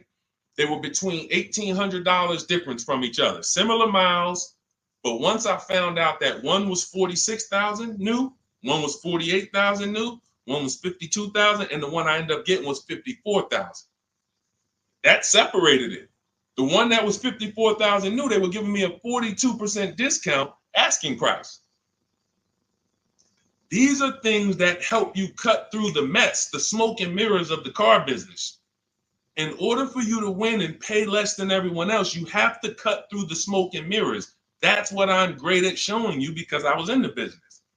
So these are the things that, again, if you say, Deshone, I need the whole blueprint. I need to give me the step-by-step. Leasing, used cars, high mileage, new cars, give it to me step-by-step. That is my new digital book. It's called Cars from Home, 7 Steps to Saving Time, Money, and Avoiding Dealerships. It'll be in your inbox in literally 5 minutes, and you get yours for 75% off. Support yourself and support your family by getting your copy. Go to my YouTube comments. We have a link right there pinned for you guys. We have a link in the Facebook comments. Get your book for 75% off for the next 30 minutes. You'll see a timer on the page. Now, if you're on TikTok, click that picture of me and go to that link in my TikTok bio and click the one that says 75% off to activate the 75% off link. Get your book so that you never have to wonder about this. Now, we're going to continue, but I just know as we answer more questions, some of you are going to forget that. What we just went over in the last 10 minutes, this next question, you're going to forget all of that. All right. Now, Dennis Gamister from Instagram, on a lease agreement, does the deal use the MSRP or the discounted price? So when we're shopping for leases, this is what we do. We get all our offers with, this is how we construct our offers. If you've ever looked on these commercials and you saw, well, Deshone, when I look at leases, though, it seems like, one, they limit me on miles. And then I also see that they want a bunch of money up front. You are correct. But they only limit you on miles according to the miles you told them you were going to drive. They don't pick the miles for you. We select the miles. And what ends up happening is people will, because they typically don't know how to shop, they're negotiating. They'll say, all right, well, my payment's $400. That's my budget. I drive more than 10,000 miles a year, but I guess I'll just take the 10. Instead of paying $20 more to get 12, they'll take the 10, and then they'll say something like, if I go over, I'll just buy it. Horrible idea. Absolutely catastrophic idea. Or if I go over, they blame the lease. They literally will get the penalty, get the bill for the 6,000 extra miles that they used, and they're charging them 25 cents a mile now, and say, man, this is why I don't want to lease, because they limit me on my miles. No, they didn't. To save $20 a month, you pick the lower miles. You can customize leases up to 15,000 miles if you want, 18,000 miles. Look at Jen. Jen just got her lease on her Honda. Hold on, where's Jen's lease? She got an 18,000 mile a year lease. Now, the way we shop is 12,000 miles per year, only first month's payment due at signing, and we shop it taxes and fees in the payment. Jen, her best offer on her Honda CR-V hybrid, which is one of the most popular hybrid crossovers in the market, she got $512 a month, 12,000 miles. That's a 1.3 lease. We'll talk about the 1% rule for great lease deals and the 1.5% for overpaying. She gets 1.3. She bumps it up to 18,000 miles per year. But look how much more, y'all. $50. So for $50 more a month, she, instead of driving 12,000 miles, she gets to drive 18,000 miles. And she gets to drive as much as she needs to for $50. Versus her saying, you know, I'm going to take the 12 knowing I don't drive 12, and then I'm going to get penalties and, again, blame the lease. The lease is custom. And the first time I learned about high mileage leases was when I was working at Hyundai. I was a manager at Hyundai for a short period of time. It was a highway dealer. The guy ended up going to jail. It was typical, like, you know, I've worked in some dealers, some phenomenal dealers, but this one was like, if you ever could imagine the prototypical highway scam dealership, I mean, this was it. So I was only there for 6 weeks, but I was a manager, and what I saw was I was taking care of this guy's lease who was just finished with it. He had 72,000 miles on it, and I went out there and I said, wait, you leased this 72,000 miles? He said, yeah, I always lease now. He said, I used to come in every time I bought a car, my negative equity was ridiculous, $15,000, $10,000. I had to keep writing these big checks, and I just said, you know, let me switch to leasing. A customer taught me about high mileage leasing. That's why when I say car salesmen aren't trained, they're not trained. We learn things by intuitiveness and curiosity, and, you know, we're not trained on finance and insurance and leases versus buying, none of that, you know. So anyway, I said, wow. And so I looked at his payment. This guy is only paying like $175 more a month, not even, to drive 25,000 miles a year. So if a normal Hyundai lease was $299, he's paying $450, $475, and he's driving 25,000 miles a year. Boom. Drops it off. Boom. No negative equity, none of the trash that most high mileage drivers are dealing with. So when we are shopping for a lease, we have to shop with our template. Whenever you're getting your lease quotes, it's 12,000 miles a year, first month's payment only due at signing, taxes and fees in the payment. Assume tier 1. That's what we blast out. In my book, I have something called the 25 to 5 strategy. We connect with 25 dealers online. You use my email scripts, copy and paste. We're going to get 5 offers. This will take you. You saw Ansley. He said, I started it Saturday. By Monday, I accepted a deal. This doesn't matter. This is a 24, 48-hour turnaround to start getting offers on these vehicles. Now, once we're looking at offers, we take the MSRP. We take the monthly payment. We divide it into the MSRP. So let's just say we're shopping for a vehicle. It's $40,000. One of our offers is $400 a month. $400 a month. No money due at signing. Just $400. We drive off. We divide that into the MSRP, not the selling price. The MSRP. So now we divide that into $40,000. we can see and we multiply by 100, that's a 1% lease. The 1% lease rule has been around for the last 20, 30 years. If you could lease a vehicle and the offers is under 1% of the MSRP, it's a steal, great value. Because these a $40,000 vehicle with no money down to buy would cost probably $800 a month on a 5-year loan. So it's incredible value. It's a steal. You don't have to worry, am I overpaying? Nowhere near. You're still in the vehicle. And we have some people who shop from home using the car. If you're Deshone, do those deals really exist? If you're on YouTube or Facebook, you can see right now, look, Greg got a 1% lease on his Kia EV6 Win, $527 a month, $56,000 vehicle. Look, Zafrina, $579 a month, $65,000 vehicle. Ansley, you saw Ansley's Infinity. Rosalie's Infinity truck. Right here. Look, it's paying $592 a month, $59,000 vehicle. 1% lease deals are out here when you know how to shop. Now, that's a steal.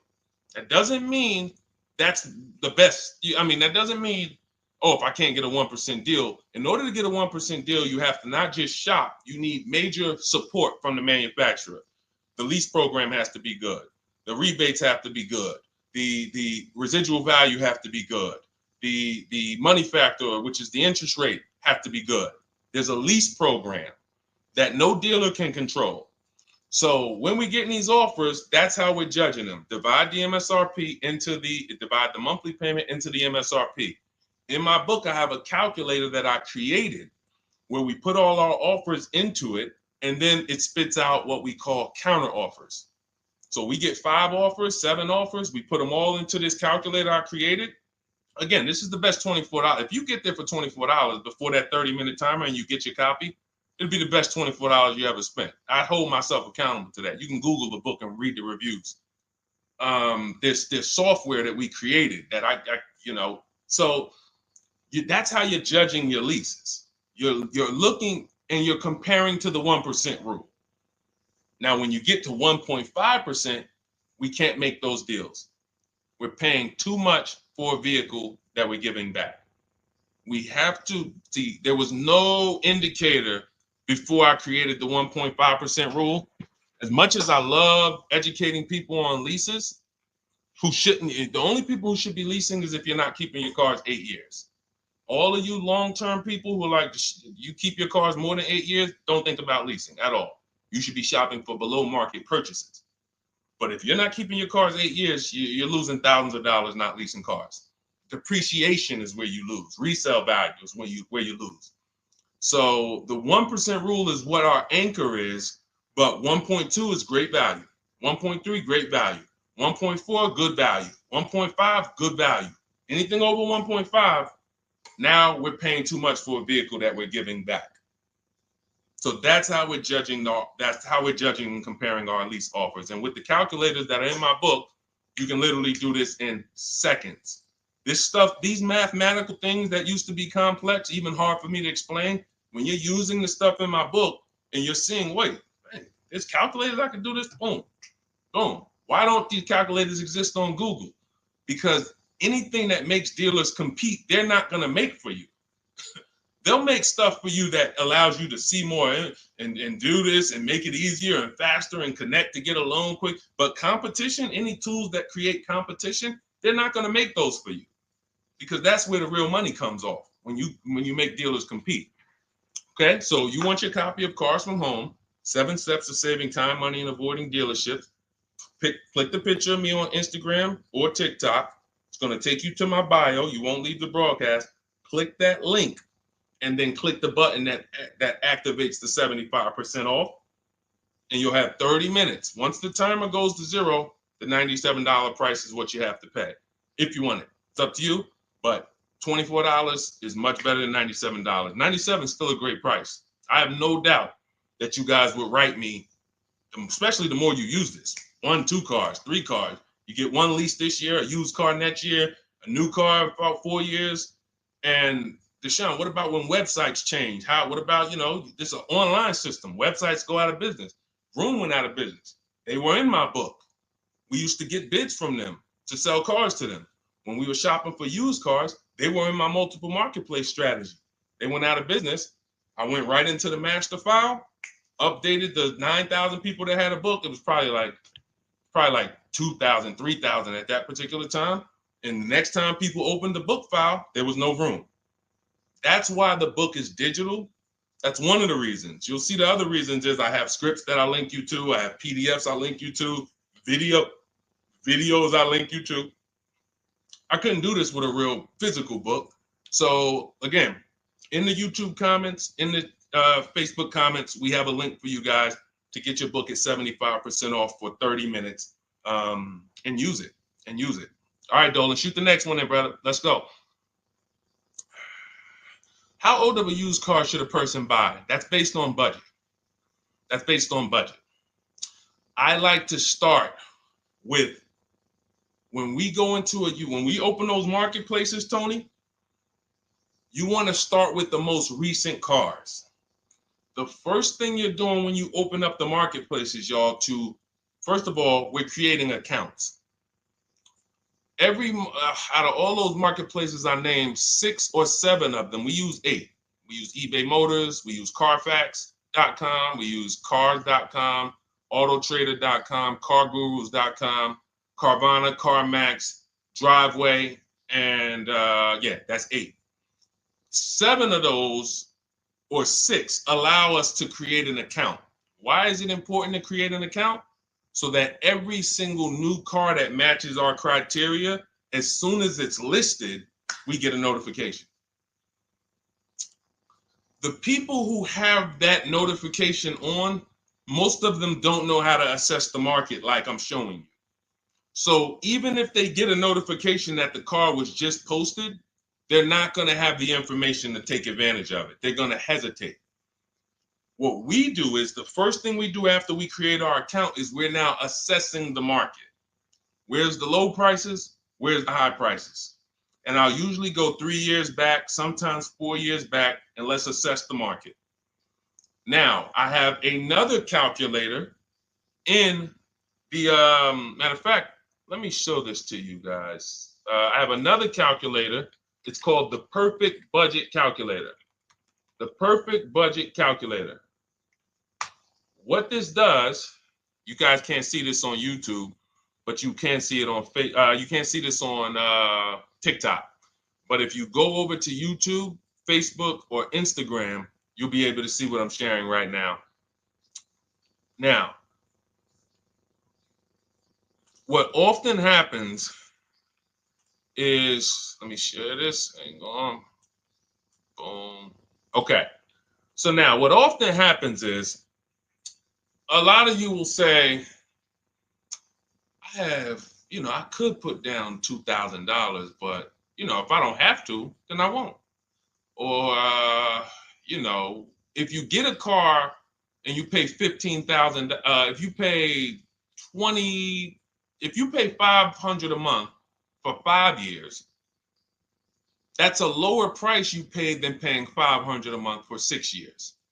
So ways to manipulate our budget is to shop within our budget for a shorter loan. This is all stuff where I said, okay, people don't know they need to be doing this. So let's make a tool that does it for them.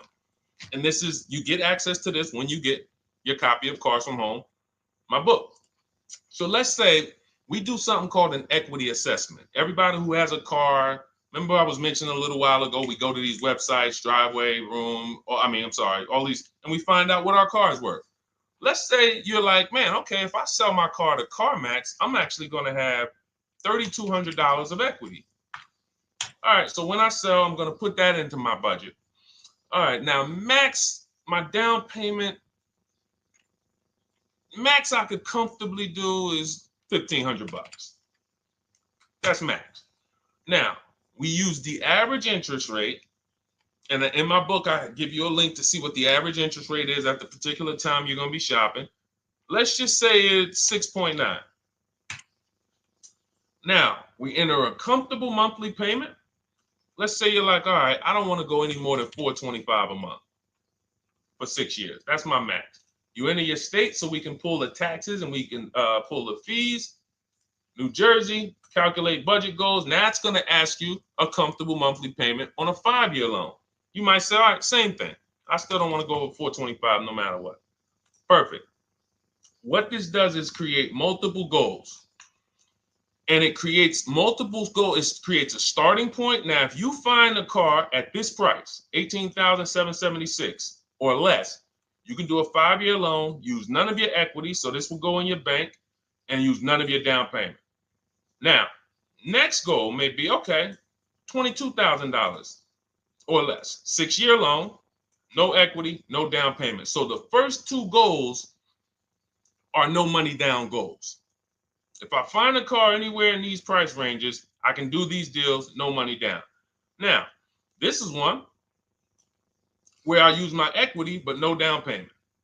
Goal number 4, I use my equity for a 6-year loan, no down payment. Now, goal number 5. Now you can see the price of the car is getting higher. Use equity, use my use equity and down payment, but it's 5-year loan. And then here is your max budget. Your max budget, which is fine. There's nothing wrong with if you find a vehicle that, once you use this and you find the best price vehicle, as long as you are under this number, you are fine. The problem is when you go over that number. The problem is when you go over budget. All of these goals are your budget. So when I got my Infinity truck, I got my goal out. It was my 4th goal. 4th goal. 4th goal. Now, this is how you make sure when you go out to shop, and look, you'll notice, look at the top. What does it say? You select your state determines the sales tax, will factor it in, give you precise figures. Now, you'll notice, what about the fees, Deshone? Don't all these cars charge fees? We've already factored in the taxes, and we've added $1,000 for fees. What is $1,000? The documentation fee and the motor vehicle fees.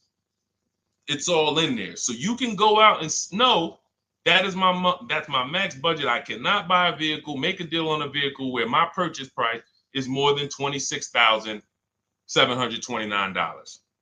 That's the perfect budget calculator. So there are certain things that I had to create. No one does them.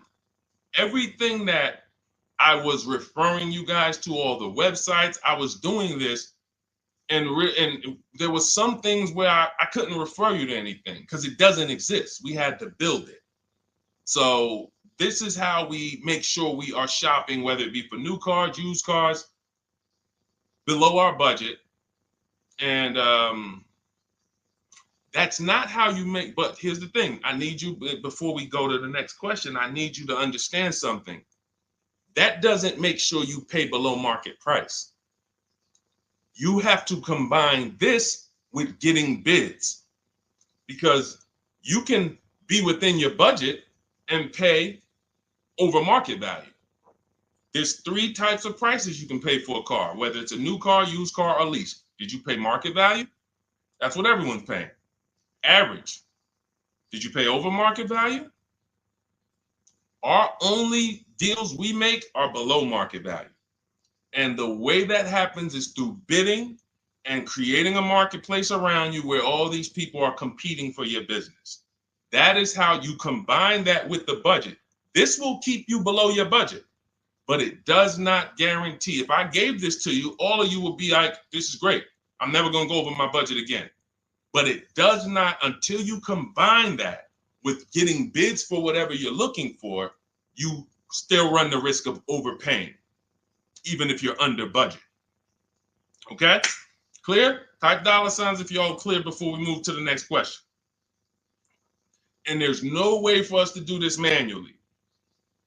If there was a way that you could do this manually, trust me, I would have told y'all to saw me make a video about it all day on my social media. There was just no way. We had to build software. And you know, in my book, you guys will have access to at least 5 calculators for counter offers for new cars, true value discounts when you put the new price you put the original new price of the used car deal whatever used car you're buying, you put the new car price in, and then you put in the asking price, and it tells you the true value discount, perfect budget calculator. We have at least 5 softwares that I've custom built, and to make sure you guys get great value. So again, I didn't want to be the person who said, you guys know, there's plenty of people who be like, man, the value I'm giving you guys, I'm gonna charge $2.99 for the book. Whatever. The people who pay, they'll save the money. And the people who pay, there'll be some people, because some people are gonna pay, they just see value. Poor people look at cost. Wealthy people look at value. People who are into financial literacy they don't ask themselves, how much does that cost? They ask themselves, what's the value I'm getting from that? And I could have said, well, you know what? I'm going to help you pay less than everyone on new cars, used cars, leases. We'll do $200, $300 for the book. And I only want to sell it to 1% or 5% of the pie. But at the end of the day, my mission is to help as many people want to be helped. And so that's why I said, okay, $97. But even our welcome offer, you got a chance to get it for $24 if you get there before the 30 minutes is up. Okay? YouTube link, get your copy. And make sure you save the support email, guys. If you see it scrolling across the screen. If, for instance, you don't get your book in 5-10 minutes, it's usually because you typed your email wrong. Reach out to my support team. They'll get you the book immediately. And soon as you pay, go to TikTok. Look, y'all see the links. Go to my bio on YouTube and Instagram. Get your copy. And as soon as you pay your $24, there's going to be a page that says screenshot this page. Right on that page, you can access your book. I want you to have the book immediately, but I also, in case some of you type wrong, big thing, we fat finger stuff. I want you to have the support email so that you can reach out to my team so we can make sure that book is in your inbox so you can use it and start saving money and building confidence. Okay, Dolan, next question, man. Let's keep it rolling. Okay, there's something about Mary on Instagram. I bought a car as is, and in less than a month, motor lock, can I sue for selling me a lemon? I'm not a lemon law attorney, but that is not what a lemon law case is based off of, in my understanding. Lemon law case is based on you buying a vehicle and the same thing continuing to go wrong at least 3 times. That's a general overview of, what the lemon law process is. And if y'all are enjoying the broadcast on TikTok, can y'all just double tap the screen and keep running those likes up? Every time y'all do that, y'all help TikTok bring more people here, and I appreciate it. If you're going to spend some time with us and, every time just you hear something you like and you're like, man, we got to share this. Oh, and shout out to Madhu for sharing. Here's the thing. I made a video about this the other day because a friend of mine got a used vehicle and the transmission went out on him in about a month. So it wasn't the engine. But when you buy a vehicle as is, it's very tough for you to have any recourse, anything that you can do, because you're signing a contract that specifically says as is.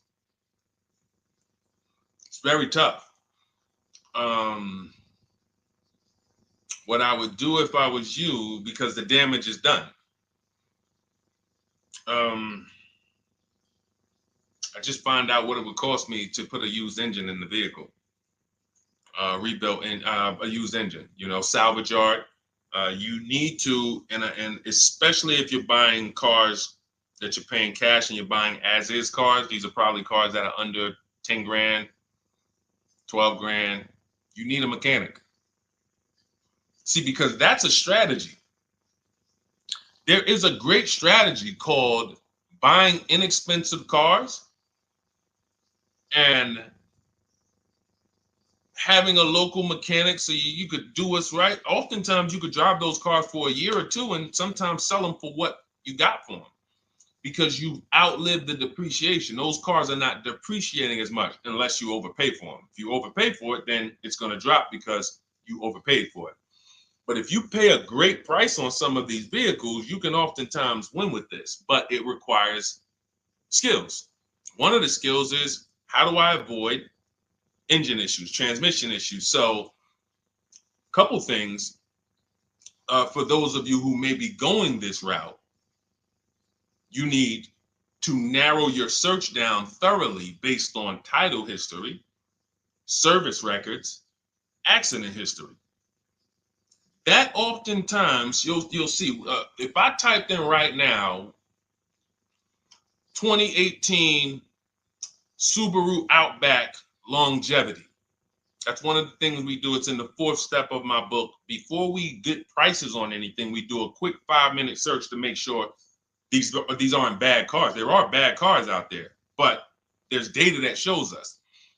If I type that in, it'll tell, okay, these vehicles are known for lasting 100,000 to 300,000 miles, depending on how they're maintained. That means you could have a quality vehicle, but if it wasn't maintained correctly by the first owner or owners, it's going to break down. The life cycle is cut short. These are preventable mistakes by simply checking Google. Now, we narrow these things down based on title history, service records, accident history. Once we do that, I don't mind buying a 10-year-old. I bought a car that was it's my around the city car. I drive it probably 200 miles a month. I bought it from a owner in South Orange. He was a 98-year-old man. He's had it for 10 years, and he knew everything about it. He leased it for 3 years, then he bought it. So he's really had the car for its entire life cycle. That's what you want, because you're able to look and see the service records. I don't mind. We have to take the risk off of ourselves, and the risk off of ourselves with used cars to prevent ourselves from buying these used cars that are breaking down on people, and they're always in the shop, and they're dying on the road, and you got to keep the tow truck on speed dial. It's simply a matter of checking to see the reliability records of the car, which is easily accessible on Google, the way I just said, and then making sure the one we get was actually maintained correctly. And that's going to give us the best chance of having a great experience. These are the steps we must take. But in your particular case, there's probably, I don't think you have a case. You can certainly reach out to a lemon law attorney. I don't think you have a case at all. I think because it's buyer beware with cars. It's buyer beware. That means it's on you. If something goes wrong, it's on you. And so what I would do is I would find a local mechanic that I trust, that everyone loves in the neighborhood, and I've been there for 10 years, 20 years.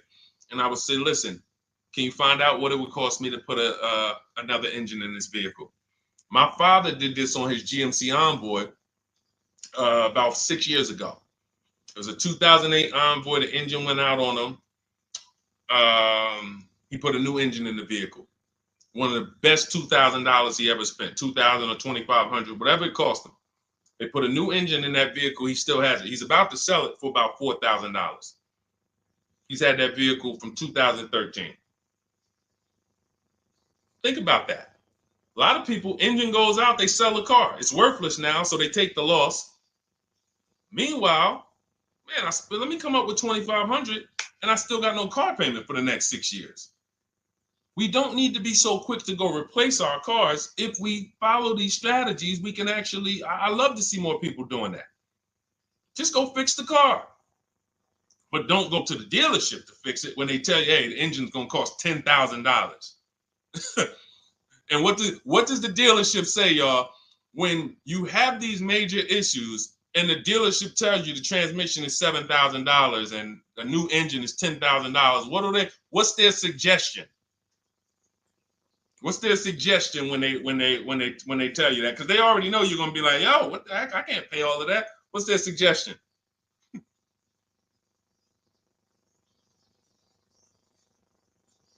see, let me give y'all some time to type. I just want y'all to know, this is how the system works. So I know somebody. Look, thank you, J. June. Trade it in. Thank you. You see how we can? Oh, look, N.Y. Anderson, buy a new one. So what they do is, exactly, Victoria, they're going to suggest a new vehicle. So if we know, now watch this, as your vehicle is worthless, you don't have any opportunity to put it on a competitive market to see Well, how much would somebody pay for that? They've already assessed the value, and they want to structure your deal, have you take that major loss for that engine. They're going to put the engine in for a lot less than that, and they're going to resell it, and now they sold you another car. When you could have just literally went to a mechanic, got a rebuilt or got a used engine, put in that vehicle, cost you $2,500, maybe $2,000, and literally you're on the road for another couple years with no car payment, keeping money in your household versus now I'm in another $400 a month payment. Okay? This is what it's about. And if you're like Deshone, well, I don't want to keep a car that long. We talked about you earlier. You shouldn't be buying cars. Because the keepers on here who keep cars 8 years, 10 years, who has a car they've had in their driveway for more than 8 years? Type the number of years. I want to explain something we're gonna help a couple people learn a lesson here about themselves, because they're gonna be like, they're gonna realize they're not keepers. Look, look, we need to show people, because some people think, oh, I keep my cars a long time. I keep them about 6-7 years. We need to show that that's not a long time in the world of cars and depreciation. So Michael, 15 years. Michael got a car that he's had for 15 years. Let's go. Type the number of years you've had it if it's more than 8. Look, Vancia, 11 years. Let's see. See, a lot of people don't keep their cars. Look, N.Y. Anderson said, I drove my last car 14 years. All right, Connie, 15 years. She has a 2004 Chevrolet.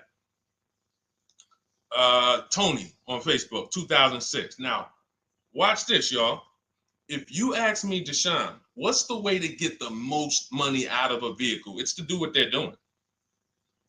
Tanaya, 9 years. No, Renata, not less than 8.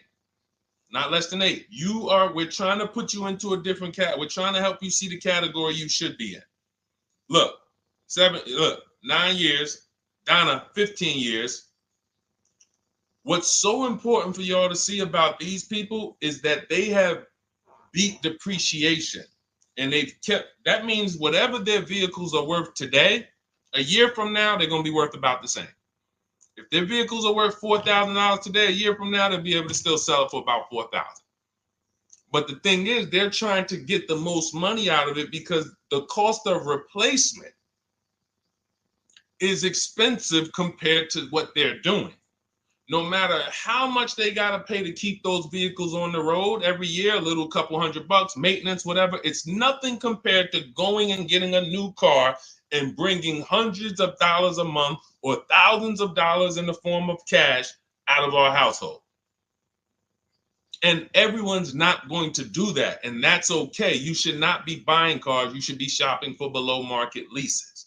Because again, there's 2 ways to save money. Do what the keepers do. You just saw all the keepers. We shouted out all of them. And the other way is to go in and not tie money up in the vehicles in the first place. When you look at somebody like Danielle, she's driving a $44,000 Audi, 2024 Audi A3. That vehicle is $800 a month to buy, no money down. $800 a month for 5 years, maybe $700 a month for 6 years. She's paying $550 a month. She didn't tie up the money in the first place. That's the name of the game with leasing. Bonita on her Telluride. This is also to show you it doesn't matter what the market does. The market could be up or down. We're going to pay less than everyone. This is Bonita. She got a Kia Telluride during the pandemic when everybody was paying ridiculous prices. That's why I show her 2022. Look at the date. She said, I'm driving my dream vehicle, $600 a month. People were leasing. And I know if somebody watching this and they're like, if you leased a Kia Telluride during the pandemic, you are not paying what she's paying with no money down. I know it. I know it. People were DMing me, Deshone, I want a Telluride. They want $900 a month for them. I know people weren't paying $600 a month, but she came in, used our bidding system, used the same strategies you're going to have access to in my digital book. She got $600 a month from home without being in a dealership. Her dream vehicle. This is how you win. You're either going to not tie up your money in vehicles. You're going to drive new vehicles that don't have problems because they're always under warranty and you're paying cents on the dollar compared to people purchasing. Or you're going to be a keeper like Michael and like Donna and like the people who said, okay, I'm keeping my vehicle this long. That's why in my book, it's 7 steps. But the first step is to ask yourself how many years you're keeping your next vehicle. That is the first question I would ask you if you and I were shopping together. My first question to you would be, Michael, how many years you want to keep the next vehicle? 8 or more or less than that? If you said to me, Deshone, I'm going to keep it at least 8. All right, let's go for the purchase. New or used, depending on budget, but we're purchasing. We need to find a below market purchase. If you said, Deshone, I'm 6 years max. I can't see myself keeping a car more than 6 years. All right, we're going to shop for a below market lease. Because the money you're going to spend in a below market lease, when you get these below market lease deals, not commercial leases, not what you see on advertisements. Those are ridiculous prices. We don't pay those prices. None of these people that you see, Greg, Charles on his Palisade, none of these are advertisements. They're thousands less. But when you're putting money in the cars and you're driving brand new cars, this is how it was for me when I was 22. This started for me at 22. I was working for Pontiac, and I leased a brand new Pontiac G6. It was $256 a month. $256 a month. It was like a $21,000 vehicle. Same time, I had a friend of mine. She got a I don't want to say it because she might be watching this, and this is no shot at her. I didn't understand enough to teach her back then because I was new in the business. She went and she bought, let's call it a Honda Civic. Now my car was bigger because the G6 was a mid-size vehicle. The Honda Civic is a compact vehicle, but she bought it. $20,000 vehicle, 22, whatever it was at the time, paying almost $500 a month. Like, that's a $500 payment. That's what it is. So my young household, I got a newborn daughter. I got a new car I'm paying $256 a month for. Same time, it's got families around me. They're in their 20s, but they're paying $500 a month. This is what showed me, wait, something's going on. And I never stopped. I bought a used car at that time. But since I've had 4 Infiniti leases, I've had a Jeep Grand Cherokee lease, and people always think, D, you must be paying ridiculous money. I see you get new cars every 3 years, but they don't. I'm driving $40,000 cars, $45,000 vehicles. I never paid over $400 a month. Not one of my lease payments was ever. I remember I got this Jeep Grand Cherokee, and it was a $35,000 Jeep Grand Cherokee Laredo, 2018. When I got my offers, the best offer was $330 a month. 12,000 miles per year. And that's what I was driving. If I was driving 15, I would have bumped it up to 15,000 miles per year. I got $330 a month. I went in there and I gave them $330 for that Jeep Grand Cherokee, and I drove off. $35,000 vehicle. This is what I'm telling you guys. This is what is called deal structure. If your deal is not on the right foundation, if you buy but you should have leased, you're overpaying by thousands and thousands of dollars. And you're going to have subpar vehicles with that run out of warranty, and you're going to have the same payment. You're going to have higher payments. I need you out of these 2 categories. I need you in one of these 2 categories. I'm either going to keep my vehicle long enough to beat depreciation, 8 years or more, or I'm shopping for a below market lease. I'm not going to be stuck in the middle no more, buying vehicles and then selling them while they still have a loan on them, negative equity and all of this stuff. This is paramount. Okay, the buying versus leasing thing. I need most of you to put this to bed today. And I think I'm one of the only people that goes into buying versus leasing by the numbers. It's not opinion based. It's not, oh, I think you should lease if you're, depending on the car here, it doesn't matter the car. Doesn't matter the car. You can see Teddy's, let's show Teddy's luxury. Teddy got a BMW. Doesn't matter. He wasn't going to keep it 10 years. Look, goes on a BMW 2024 i4 M50. It's a $73,000 vehicle, $856 a month. $856 a month. Look, he said the dealer's initial offer came in at $937 using the counter offer calculator. Using the counter offer calculator, he counted at $829. 8:56. If you just jumped on the broadcast, I showed you some of the calculators that I created that are in this book. In my book, there's a reason it's 5-star rated. There's a reason people that you can go read what your peers say about that book. Get your copy for 75% off. It's in my TikTok bio. Click that picture of me. Click the link. Same thing on Instagram. Go to my bio, click the link, and you'll see a button that activates the 75% off book. And if you're on YouTube or Facebook, it's in the comments section. 30 minutes only. Get your book so you can have access to all of this.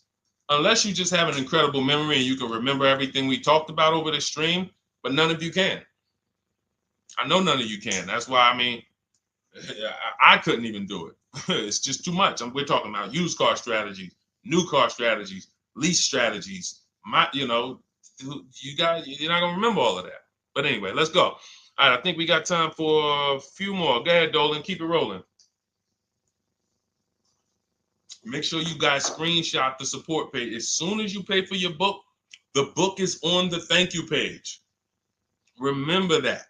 I don't want you, I send you the book 2 ways. As soon as you pay, it says access your link below. Open it. You can click it and save it right to your phone or computer right then and there. If you do not save it right then and there, make sure you screenshot the support page or use the support email that's scrolling through the screen. This is not for questions. Do not send me general car questions here. I don't answer questions by email. That is strictly for those of you who have your book and you're like, or you paid for the book and you're like, okay, where is it? It's usually because the email was wrong. That's okay.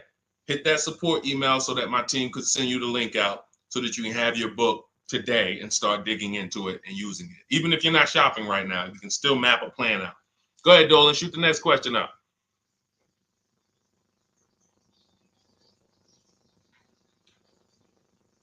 All right, this is Victoria from TikTok. Any tips for how I can get the highest trade-in value for my existing vehicle? Of course, bids.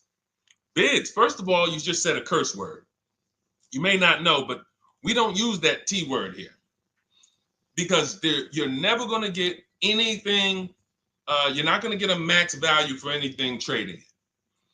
We are fortunate that we have the opportunity to get bids from cash buyers in the market. And I'm not talking about cash buyers like Facebook Marketplace where a person, it's one of your neighbors from your town coming to look at your car. I'm talking about institutional cash buyers. People who cut a check instantly and, they do an inspection. That Jeep Grand Cherokee I sold to CarMax, they were the highest bidder 3 years ago during the pandemic.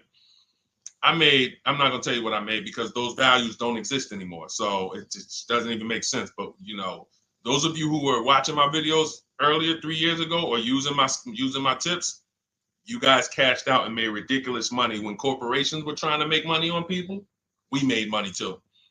But CarMax won the bid. I went down there. They did an inspection on the vehicle. They came back. Accounting department came, cut me a check. I walked away with a check. That's it.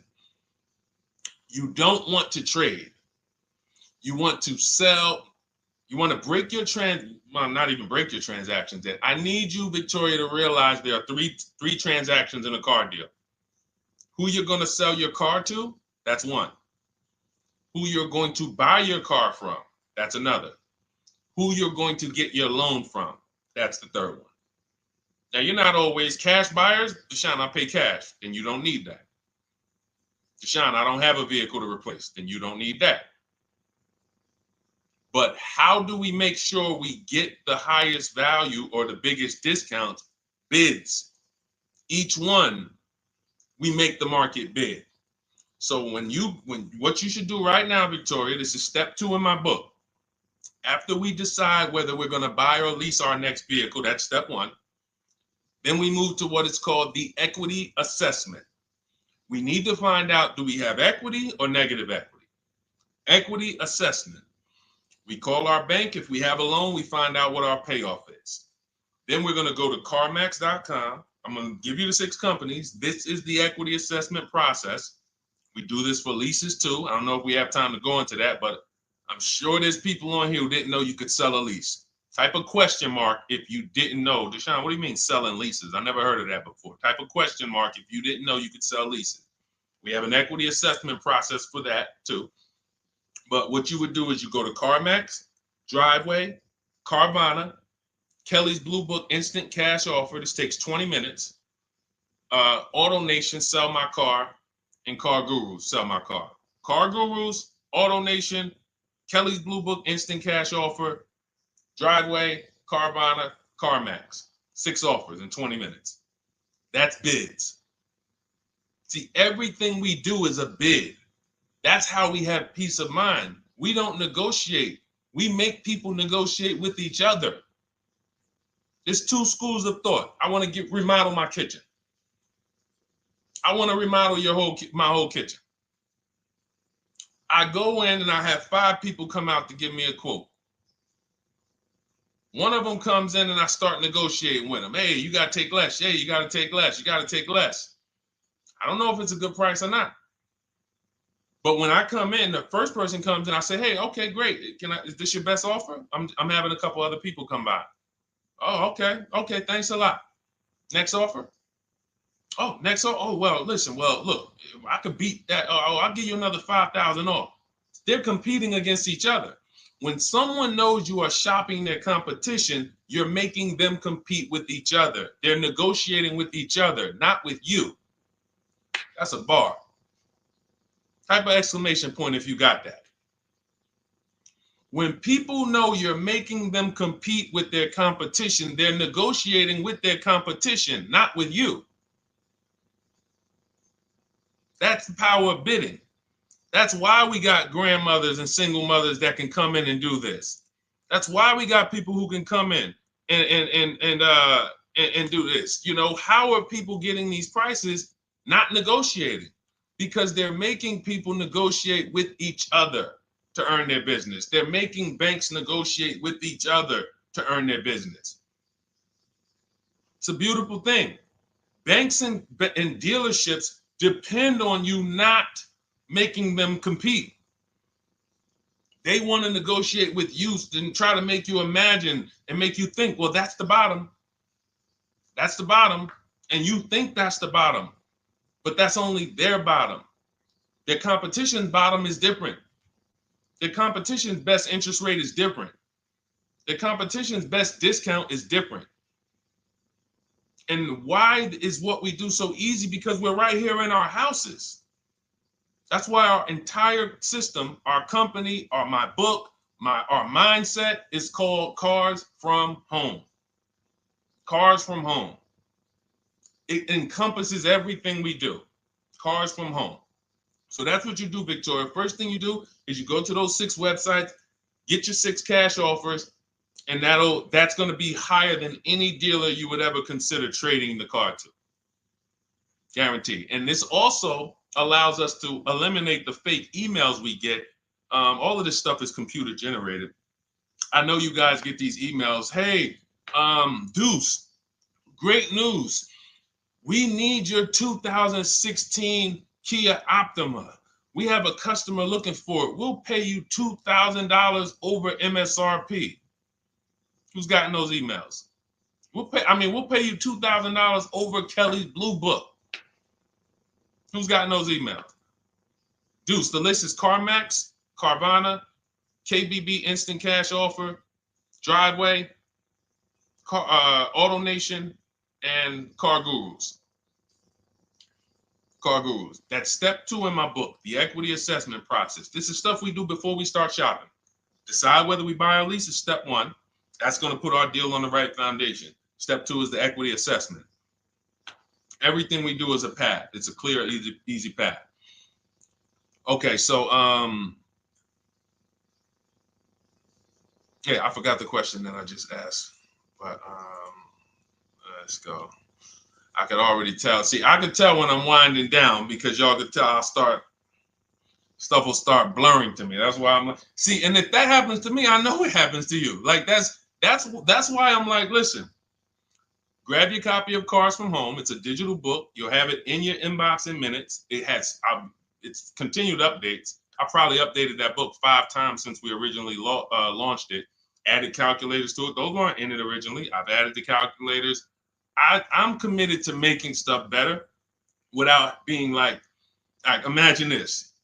Oh, well, you bought volume 1 of Cars from Home, but I just put a new tool in, guys. Now you're going to get volume 2. And now every time a website changes, you got to get volume 2 and volume 3. And 5 years from now, you're getting volume 9 each time. It's like, no, literally one-time cost. And I can't tell you if that'll be around forever. I can't tell you that. I can't tell you 3 years from now I'm going to be giving free updates of the book.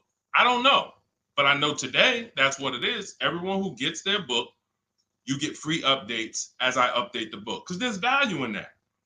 There's value. I can send an email out to people every 3 years and ask them, hey, did you enjoy the book? They're going to say, hey, yeah. Well, here's the thing. My new version is this. There's value in that. It could just be $24. They're already a believer. Someone who used the book's already a believer. So they'd be like, yo, the new version, oh, I'm about to shop again. $24. I'll pay it again. It's the best money I ever spent. But for now, I'm not doing that. Those of you who have the book, you will get free updates, and we'll keep you on the list to make sure you always get free updates of the book.